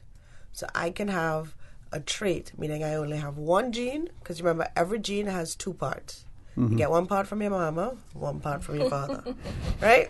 Mm-hmm. So both parts have to be sickle for you to have sickle cell disease. So I can have the trait. So let's say my father gave me the sickle cell trait, the S. My mother didn't give me an S, so I have the trait, no major problems. I marry somebody with the same thing, the two S's come together in one child, and that child will have sickle cell. There's a 1 in 4 chance. Now, I had to explain to my mother some years ago, because she had 4 children, and they all had sickle cell. And she was like, but you told me 1 in 4, and all 4 have it. But that is the probability each time, once both parents have it. So it's a good thing to know that you have the trait, to tell your partner if you're looking to having children, that you both have the trait, to work it out. So back to the infections. With the kids, one of the big things is increased risk of infection. So they are actually prophylactically on antibiotics before they're 3 months of age until they're 5 years old, not months.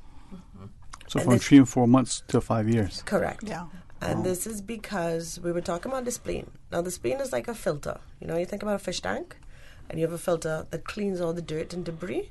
So your spleen cleans all the infections from your body. So it's like the filter, and it filters the red blood cells. And if they can't deform the way that Dr. Matthews was saying, they get stuck. So the filter gets dirty. And what happens is your spleen eventually kind of disappears. We call it, the fancy term is autospleninemia, which is you get rid of your spleen. So you have no spleen, so you have no filter to clean your infections. So that's why the kids with sickle cell, they're on the antibiotics, they get extra immunizations to make sure that they're covered with that. And it's a wonderful, the quality of life, once you follow the directions, it has significantly improved. And sickle cell, I like to say, it was a benefit. It was one of the things, survival of the fittest is how sickle cell came about. Because in Africa, the people with sickle cell were able, or the trait, were able to withstand malaria because their parasite could not live in the sickle cells. So it's actually survival of the fittest that came about with the sickle cell. And that's why we have a high number of it in the Caribbean and in Africa. Well, the gene has moved right across the world. The world, really. that's true. Because the trait, as you said, tend to survive, There's a lot in India as well. Yeah.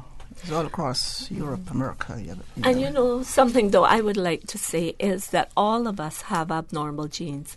There's no person that is not carrier for something, okay? And so it's just being part of the human race. We all have some abnormal genes. We're all carriers for something. And so I think that's important, for us. And also when we share that with family members, to know. The HSA has done quite a bit with regards to looking out for this condition, and this is a lady who has been the master of the ship. Maybe she can tell us more about all that she's done. Yeah, but we got to get there. But I'll share with you one little bit. Okay, we started doing what we call cord blood hemoglobin electrophoresis back in 1997. That's when we started checking all the kids, all the babies born at the Georgetown Hospital and at Faith Hospital, and actually. Chrissy Tomlinson, when they also were doing that. And the birthing center, remember there was a birthing center at Cayman Medical and Surgical Center on Eastern Avenue? Yeah, and so they were doing that at that time. They're no longer doing that. Okay, so at the Georgetown Hospital from 1997 to 2002, we did the cord blood hemoglobin electrophoresis.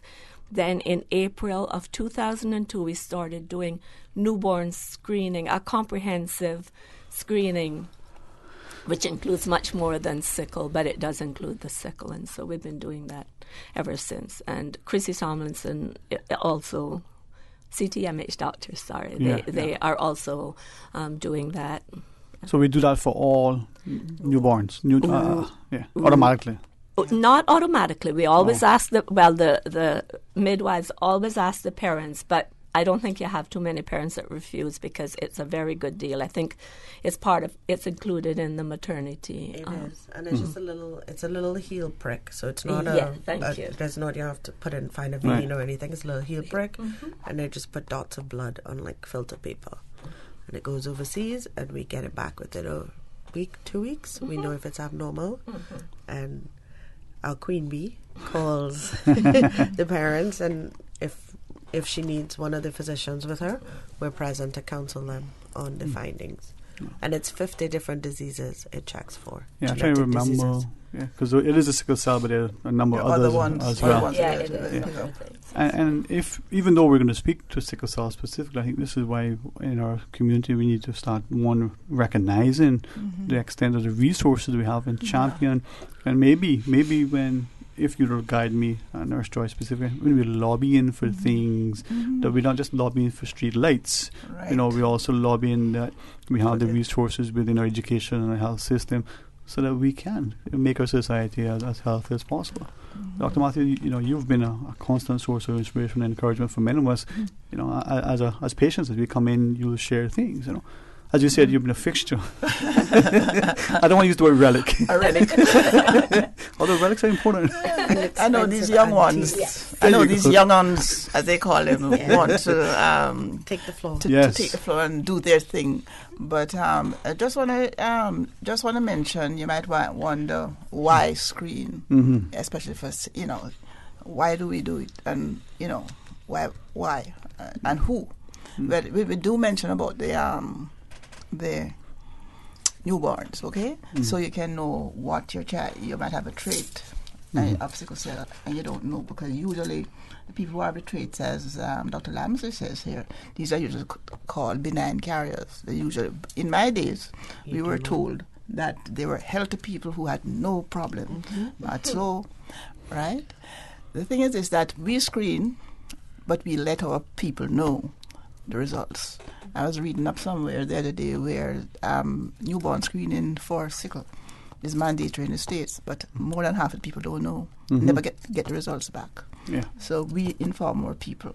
And why do we screen? Because we want to see the hidden diseases that have the potential for causing a lot of problems later on. And if you are aware of what you have, you know what to do to prevent it. All right.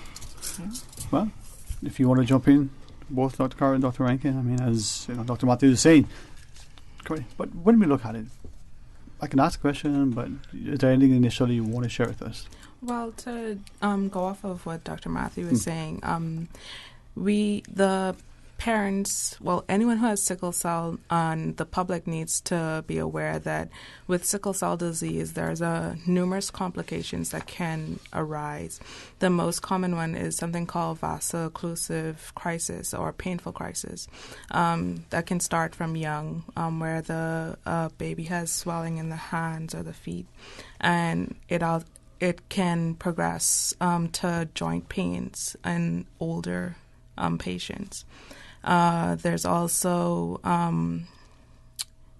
aplastic crisis, where you have a drop in the hemoglobin, the iron count, and that's normally treated with blood transfusions. There's also splenic sequestration, and that is usually caused by a virus, the parvovirus B19, and that can predispose the child to having infection, red cheeks, something called fifth disease.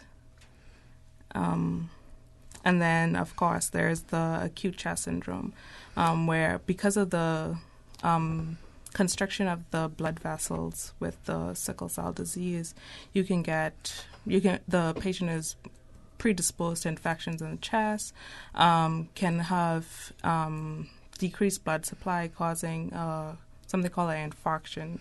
So not enough blood supply is getting to a certain part of the lung, and they have to get antibiotics and pain management and oxygen for that.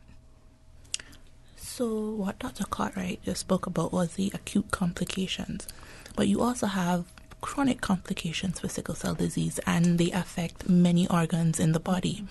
Now let's start with the brain. So patients with sickle cell are more prone to having strokes.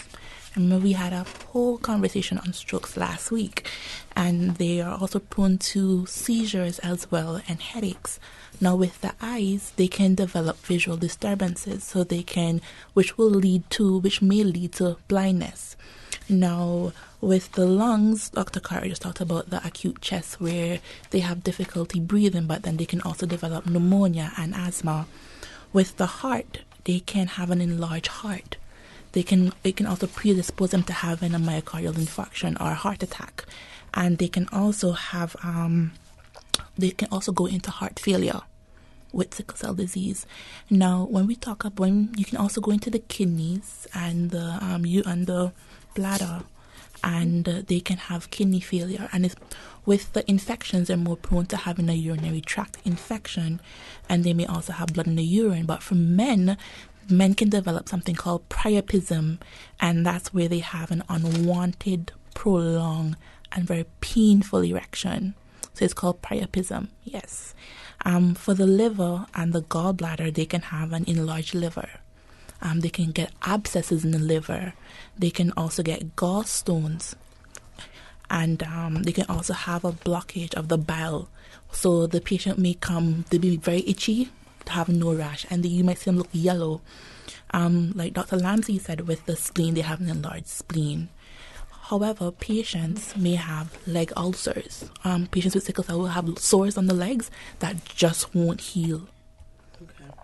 So After all those scary things, that's why we need them to have your doctor, have routine checks. Exactly. There are quite a few things that you look at with the children. Stay hydrated. Exactly. I'm not saying that the kids can't go out and play, but if you know you have sickle cell disease, you need to make sure, one, that you stay hydrated, so you drink more water, especially it's hot outside. If you're going up at high altitudes, you need to be aware of that. So if you're flying in planes that go above certain altitudes, you need to be prepared. Children as well, because we live close to the ocean and we're water-loving people. You have to be careful when they come out of the water that they don't get too cold, because the cold, dehydration, high altitudes can cause a crisis. So these are things that people need to be aware of in order to prevent. Also screening, because when you hit the age of, when you hit the age of 5, that's when you start screening. From 10, you screen the eyes, you screen for hypertension. From 5, in some parts of the world, they do ultrasound of the brain.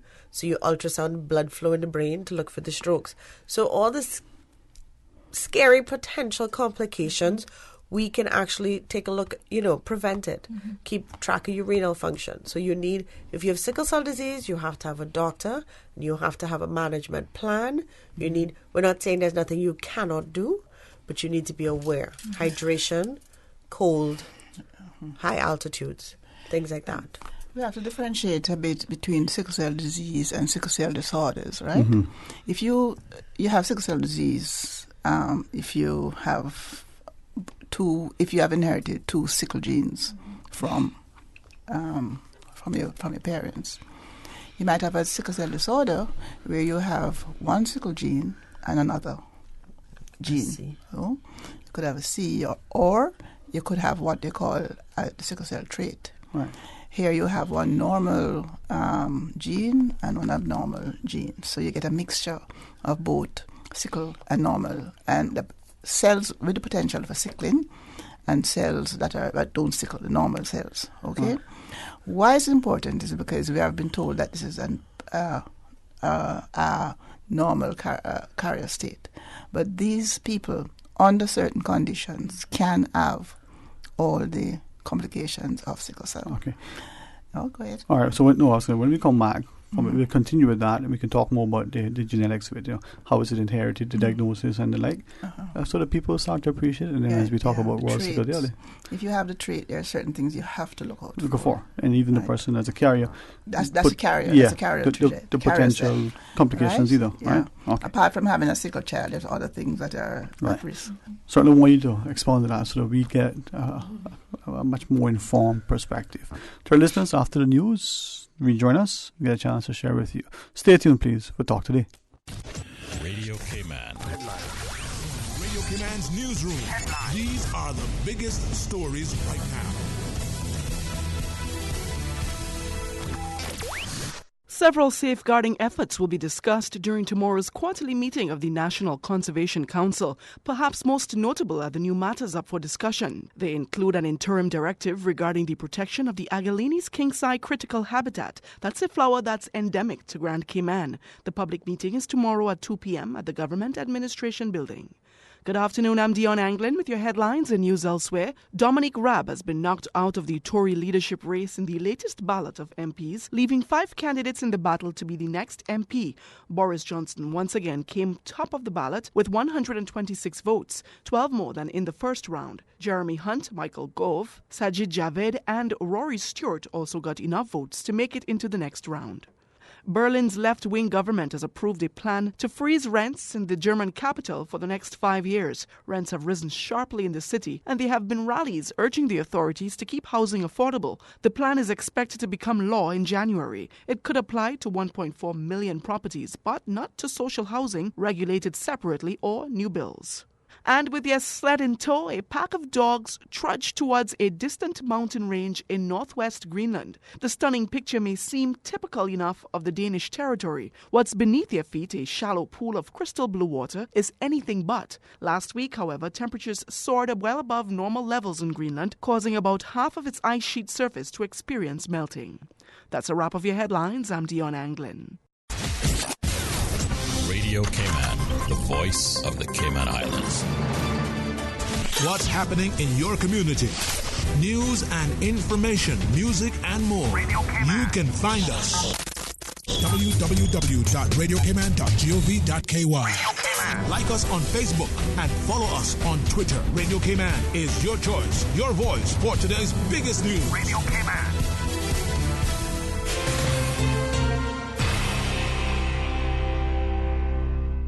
Talk today. But I do have some questions.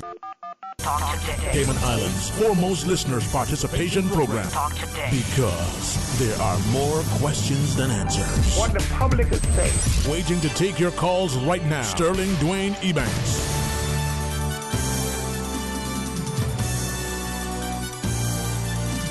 Hey, good afternoon. Welcome back to Talk Today. Thank you so much for joining us. And I am very, very grateful for this continued partnership with our Health Services Authority.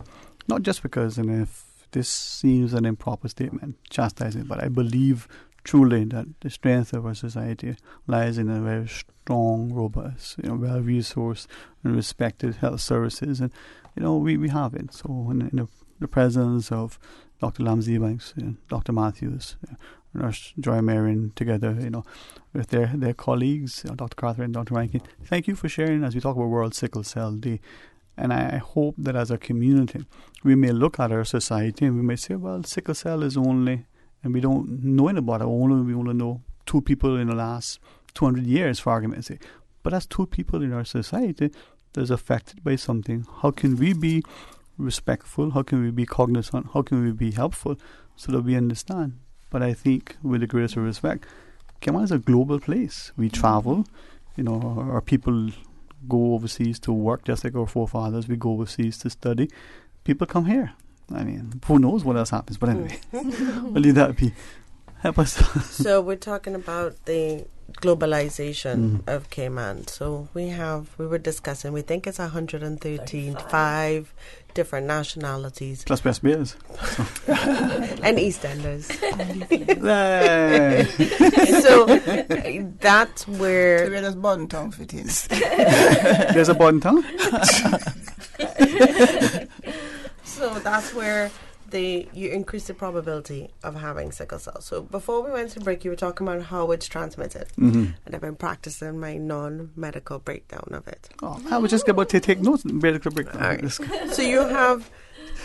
Every gene has 2 parts. You get one from your mother, one from your father. What happens is, down in your reproductive organs, they separate into the 2. So every sperm has one of the 2. Every egg has one of the 2. The 2 get together, and you get one from your mom, one from your dad. And that is how sickle cell is passed. So you have to get the S gene from your mother and the S gene from your father, and they come together and you get sickle cell disease. If you get the S gene from your mother and your father didn't give you no S gene, so he was A, which is normal, then you have the trait or the carrier, as Dr. Matthew was saying. So that's how it's passed.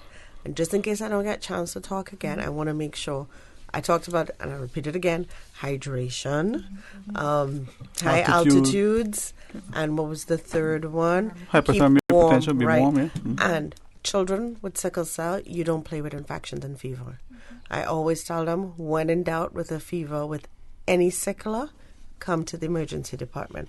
Let us sort it out, because they don't have the ability to fight infections, and they respond differently. Like she was talking about the parvovirus. You and I might just have sniffles. They respond differently. So there's the 3 main things with children with sickle cell that you have to watch, and there are medications all the time. Until 5, folic acid, and a lot of other. We have a lot of things available here that they don't have anywhere else. Well, not that they don't have. That is not as readily available. Yeah. Hydroxyurea is one of the big things in the States. Every child with sickle cell now, they're trying to get them on hydroxyurea.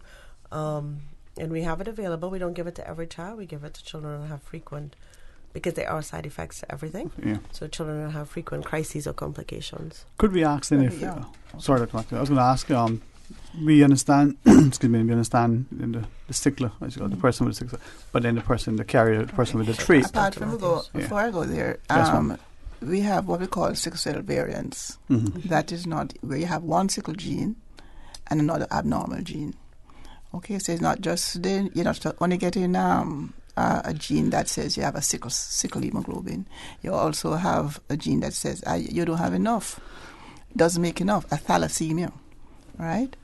And it's a big long word meaning that there is a deficiency of one of the protein chains that makes hemoglobin. And because one of the chains are deficient, you have the precipitation of the extra chains in the blood cell, and that tends to cause it to sickle. So if you have that gene and you have a sickle gene, you have a double whammy. So you are a sickler. You still be a sickler. All right. Of course, there are variations. You have, it depends on which one of the protein is affected. You call it either beta thal or alpha thalassemia, right? But anyway, just to say that it's not only the inheritance of sickle hemoglobin that's going to cause it to sickle. You also can inherit a gene that doesn't make enough of the hemoglobin, of one chain of the hemoglobin, which also causes it to sickle. So if you have both of them, you are a sickler. All right. Now, with the sickle cell trait, we are saying that we have one normal and one abnormal gene. All right. So if you have both parents, as Dr. Lamsey mentioned, if you had both parents who have those two traits, chances are that you can either be, you can have a child you have can either be normal, a carrier, or a normal, or one of them could be a sickler. All right. And as we mentioned, it's not that we are not saying to you, go have 4 children and one going to be normal, one is going to be, and 2 going to be carriers. No, it's a probability. Like when you go by the lottery, the probability is on in how much that you will win the big money. But guess what? There's still a chance. I don't mean to say you must go and buy 1 million tickets and you must get one. You might get one. So the same thing with the genetics, as it were. Yeah. Right?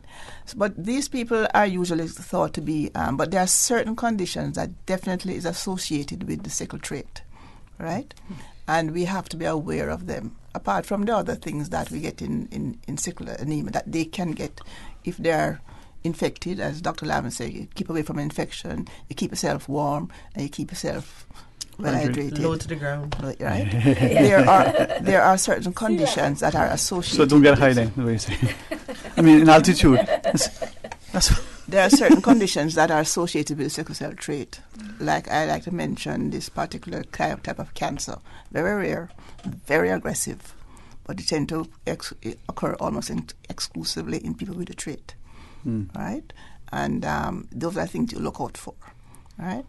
Of course, if you know that you have the trait, you'll be probably be more prone to get screened if you are thinking of getting married or having children, right? You're either going to think of changing the partner or taking the child, whichever one is. Change the partner. I mean, sorry. I'm just science prevails. If I could ask, we talk about the parents, right? But in genetics, then what about the grandparents? Sometimes they say, this thing skips a generation, right? Like good looks. My parents had it, but it passed me, and my children got it, thankfully. But seriously, with genetics, if the grandparents had it, the child didn't get it, could the grandchildren get it? I think when they talk about skipping the generation, they really mean skipping the full blown, but it's still going down because it's autosomal. It's a recessive gene, right? Also, so it's hidden, but it's still going down same way. It's it has to be in every generation or. So exactly. So we got to know. If you're talking about the genetics of it, it ain't skipping no generation. No. I had a colleague of mine who, when faced with somebody who said, "Then you mean to say that child is not mine?" She said, "She didn't know what she said." She said, "Oh, sometimes it skips a generation." I said, "What did you do?" Dr. Lamsey? Yeah. There has been a lot of parental issues where people say, "No, but this could not be my child." I mean, how come I don't have any sickle genes? I don't have the trait, and you're presenting me with a sickle child.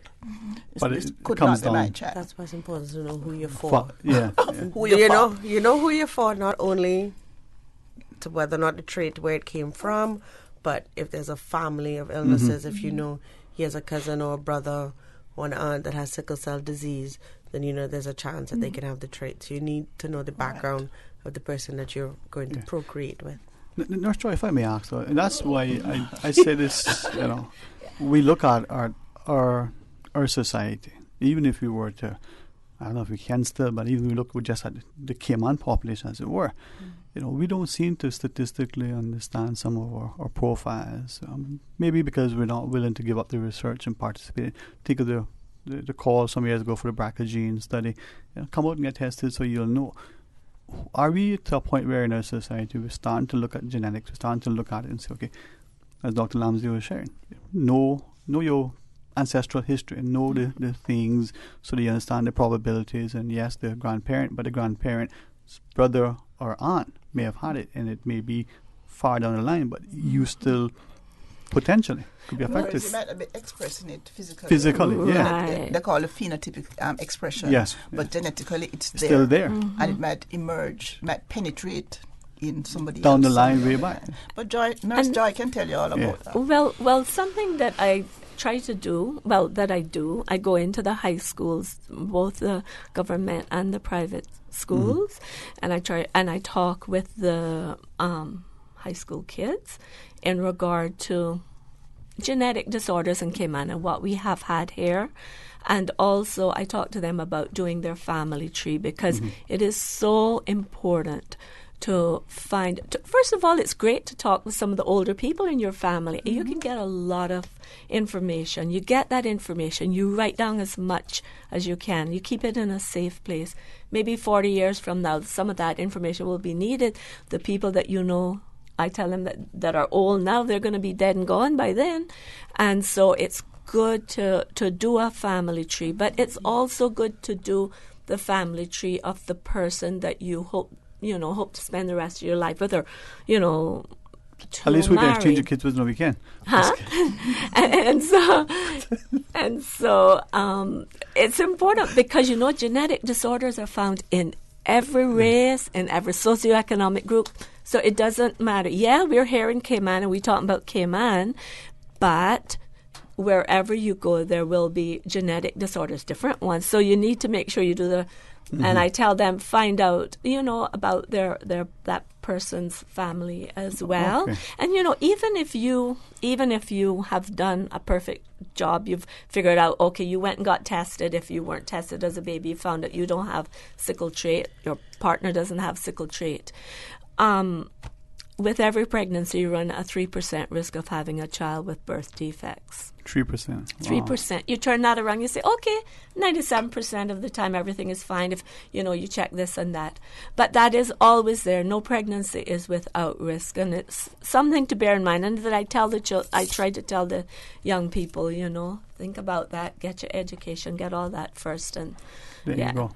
All right, we're going to... Like it's World Sickle Cell Day, maybe Nurse Joy can tell us about our numbers here. Exactly. Oh, okay. After the break, tell us about those numbers.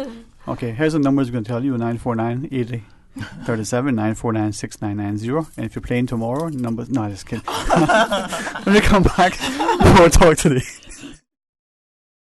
A caring and community spirit, cherished family and cultural values. These are some of the things that still embodies the Caymanian way of life in the Eastern Districts today. Savannah Pharmacy, your neighborhood pharmacy, located in Countryside Shopping Village, is delighted to offer products and services of real value. Whether it's catering to your family's medical needs or carrying apparel, gifts, and beauty products, Savannah Pharmacy provides you with more than just prescriptions. Remember, they're always just around the corner with everything your family needs and convenient opening hours, including Sundays and holidays. Savannah Pharmacy. For more information, call 946-3336. RC Fusion featuring Billboard pop hit songs and more from the 70s to the 90s. RC Fusion. Weekdays from 10 a.m. till 12. RC Fusion. Brought to you by Tasty Patties. Baked fresh every 30 minutes. Available at Tortuga locations, the Patty Express Industrial Park, and Bake It and Take It on Eastern Avenue. Get tasty now. Discover your purpose. Unleash your potential with U.S. Grammy-nominated gospel singer and motivational speaker, 22-year-old Jacqueline Carr, and local youth talent at Gospel Fest 2019. Lion Center, Sunday, June 30th, 6:30 p.m. Tickets $15 pre-sold. Performing Billboard hits, You're Bigger and You Will Win. Jacqueline Carr at Gospel Fest 2019. You can't afford to miss it.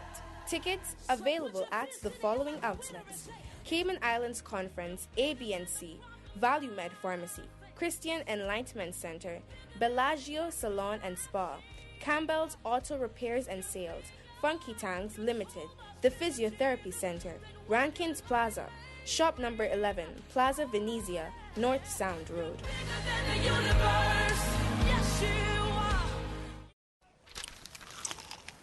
Excuse me, I noticed you from afar.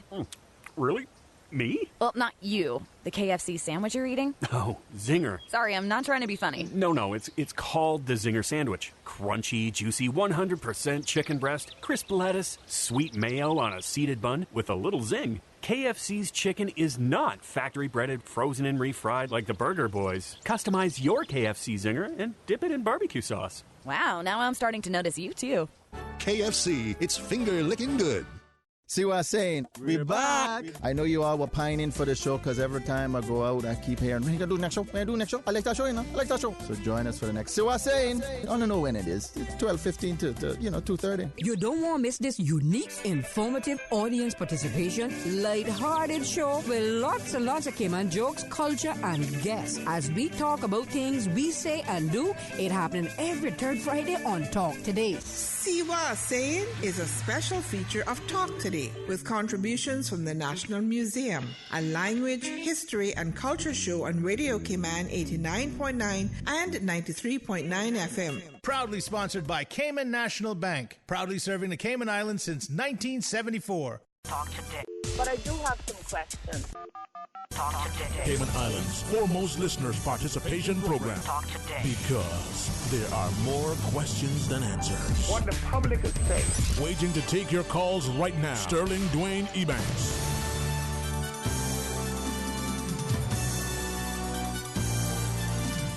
Hey, good afternoon. Welcome back. Thanks for joining us and have a chance to talk about World Sickle Cell Day in the studio under the, can we say under the patronage, auspices of Nurse Joy Mary? Yes, yeah, yes. We can say it that way? All right. Yes, so all agreed, all in favor. Motion carries. Big up. There you go. Dr. Matthews together with Dr. Dwayne Ebanks and Dr. Cartwright and Dr. Rankin. Thanks very much for joining us. I think understanding statistical profile and demographic of society, understanding the genetics of our populace is good. Now, that was probably one of the few things in biology class I enjoyed. That seeing it and understanding how I like that part. Yeah, that in the brain. The heart I wasn't too worried about, but the rest of it was good. But we get there, right, Doc? Nurse Joy? Yeah, so for sickle cell disease, I have to say known to public health because there probably are others out there that we do not know. Really, we just have about 41 persons now with the four major types. And we have 17 persons with SS, 16 with SC, 2 with S-beta-O thal, and 6 with S-beta plus thal. And of course, we have persons with the more minor disorders like CC and S-beta thal. C-beta thal, okay? So that's how that goes. Okay, since we've been doing the statistics, in Cayman, we have about 5.6% of the persons that were tested that were positive for sickle positive, and in that I have included trait as well as disease because we have a small number compared to somewhere like Jamaica, and a lot of the Caribbean for sickle trait it's about 10%. African Americans I think is about 8%. Okay, but if you worldwide they estimate that it's about 5% for the population. And if you look at us having 135 nationalities here, we kind of fit in there 5.6 or something like that percent of those that we test. The babies and so. So that's, I think when we look at our statistics and we hear something, sometimes if we don't have it, what is the global perspective, and that may be indicative of what we have here, or be our benchmark. Yeah. Wow. So I think that's about where we are. Interesting, Dr. Rankin. Very. Yeah, I didn't realize. She's a wealth of knowledge. Yes. It's like a fountain opening. I know we can tap her don't know how we're going to keep that information. And that's one of the reasons why they have wide screening, say, in the U.S., right? Because you're not going to say because a person look a certain way they couldn't be a carrier. They couldn't. Right. Because it's also found, I think they did some incident studies, and it was found like 0.4% or 0.4% was it was found in 0.4% of the white population. Sure. That you would never thought that they would have a trait because they're supposed to be an African disease. But the trait is there, it's carried along quite happily hidden, and then you just need the right other trait. Just need to find the right match. So again, I don't think WHO would have made it a public health initiative if it wasn't worldwide. Mm-hmm. So again, World Sickle Cell Day. We will have a CME, I know.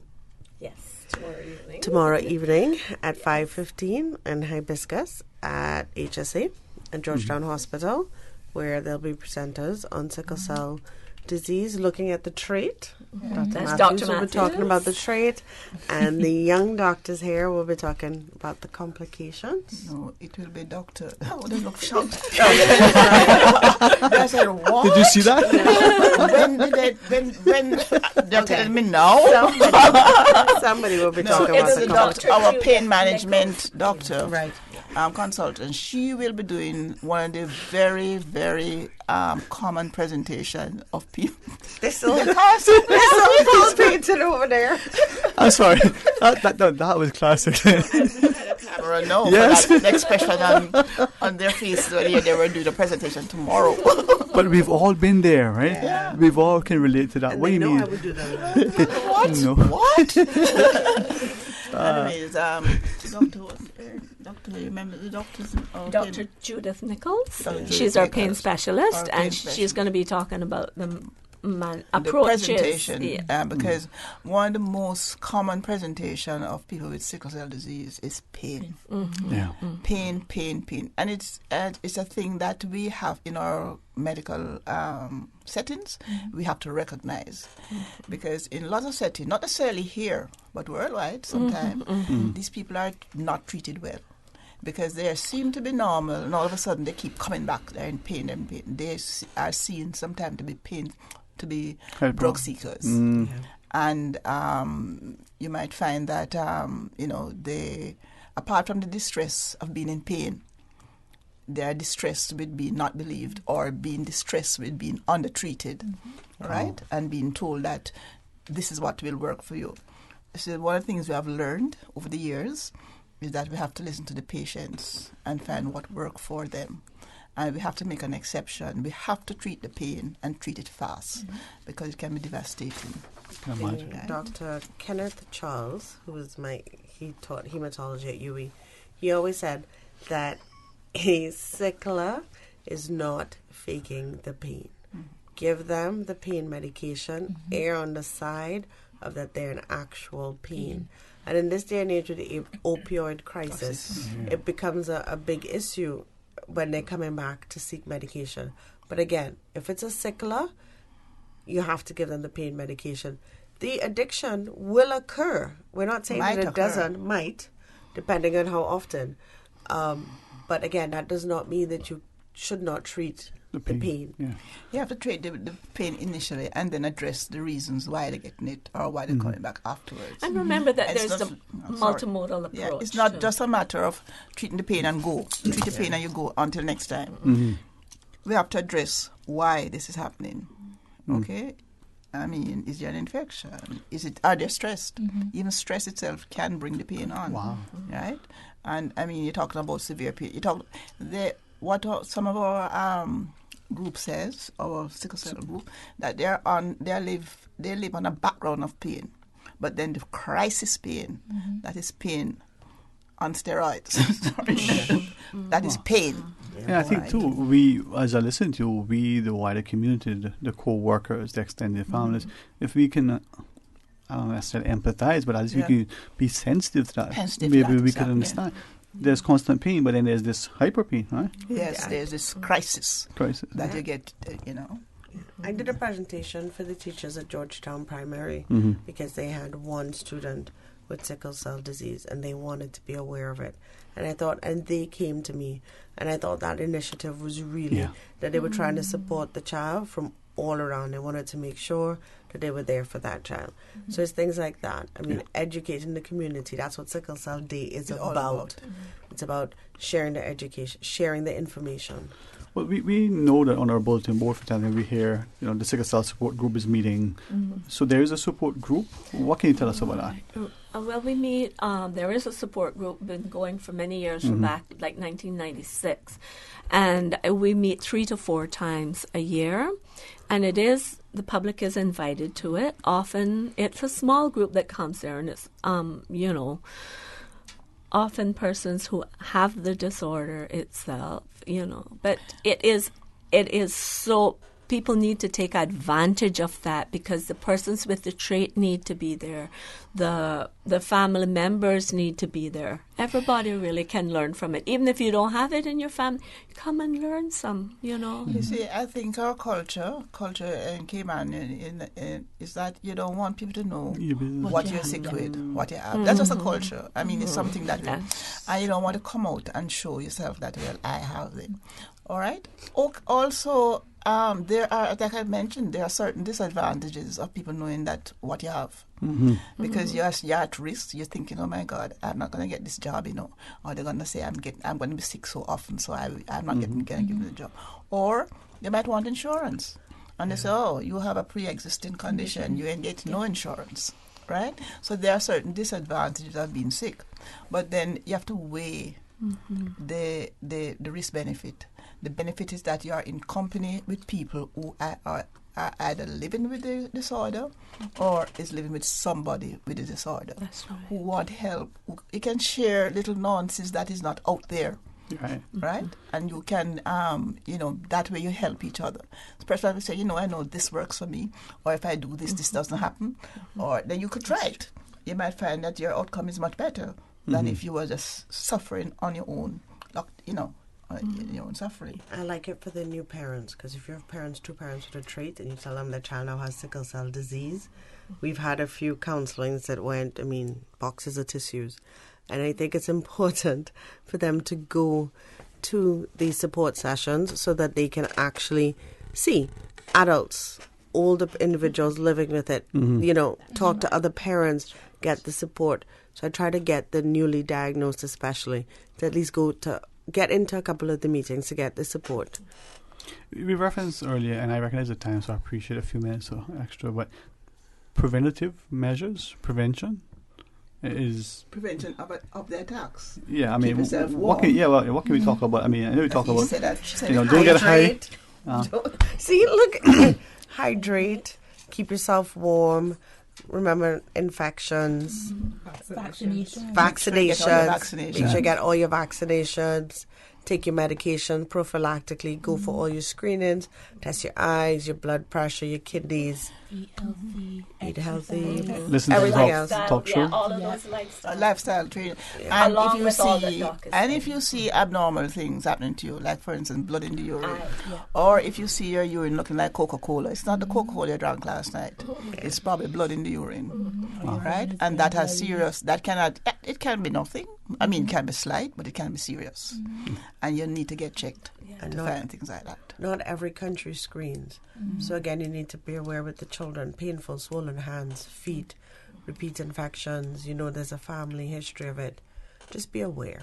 With knowledge.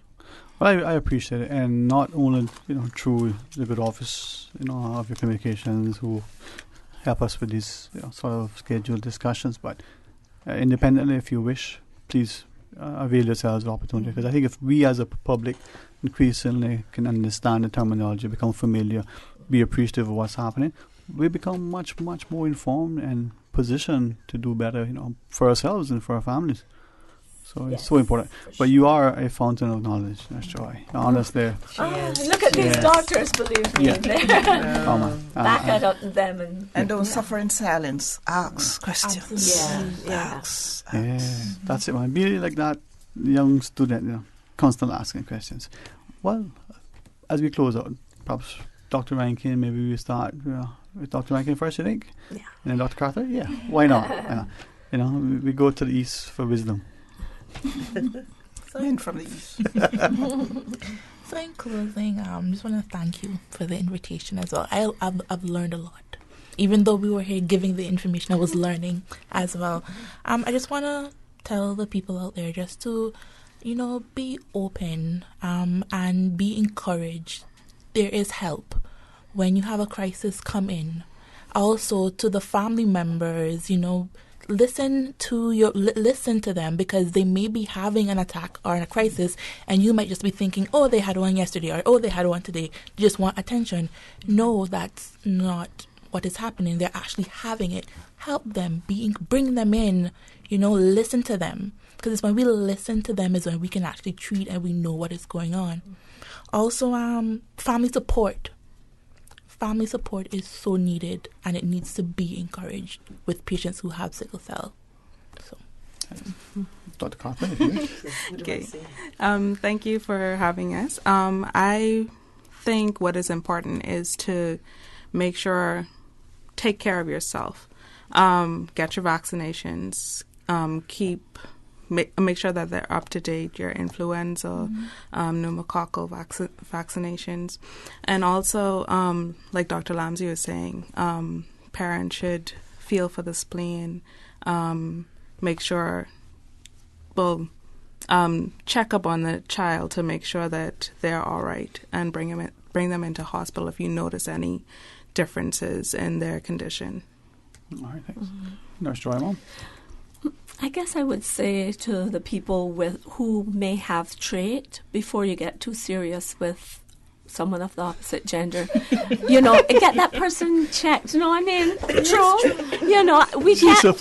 We can't tell people, who to fall in love with. I understand all of that, but it's so important, because having babies, that's a big job in itself, but having a child with, the extra challenges, then it's harder again. So know your sickle status if you are still in the reproductive years. Or you might choose just not to have one. You might That's right. You might That's adopt. right. If you love him that much or love her that much, well, you said we can do.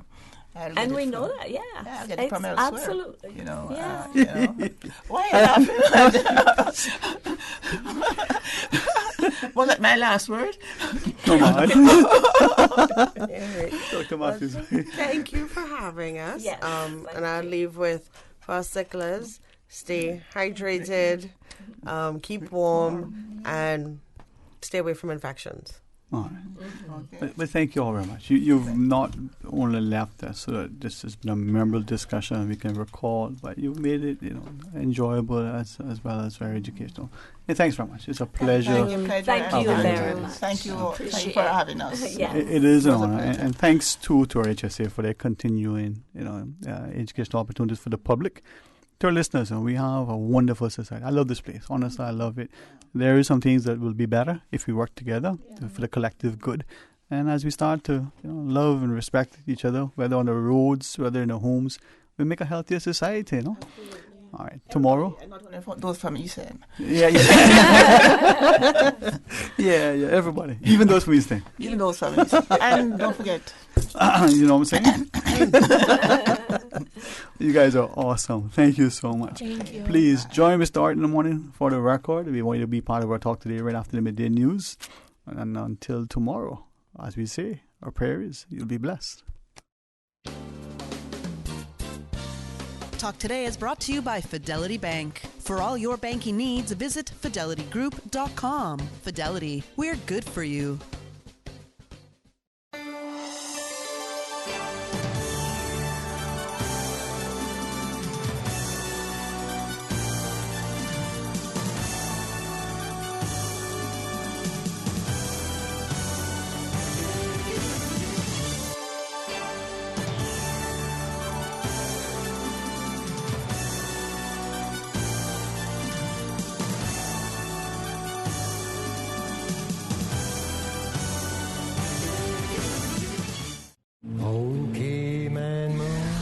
Of the Cayman Islands, Radio Cayman. Shining down from above. We love our listeners. Radio Cayman in the Cayman Islands.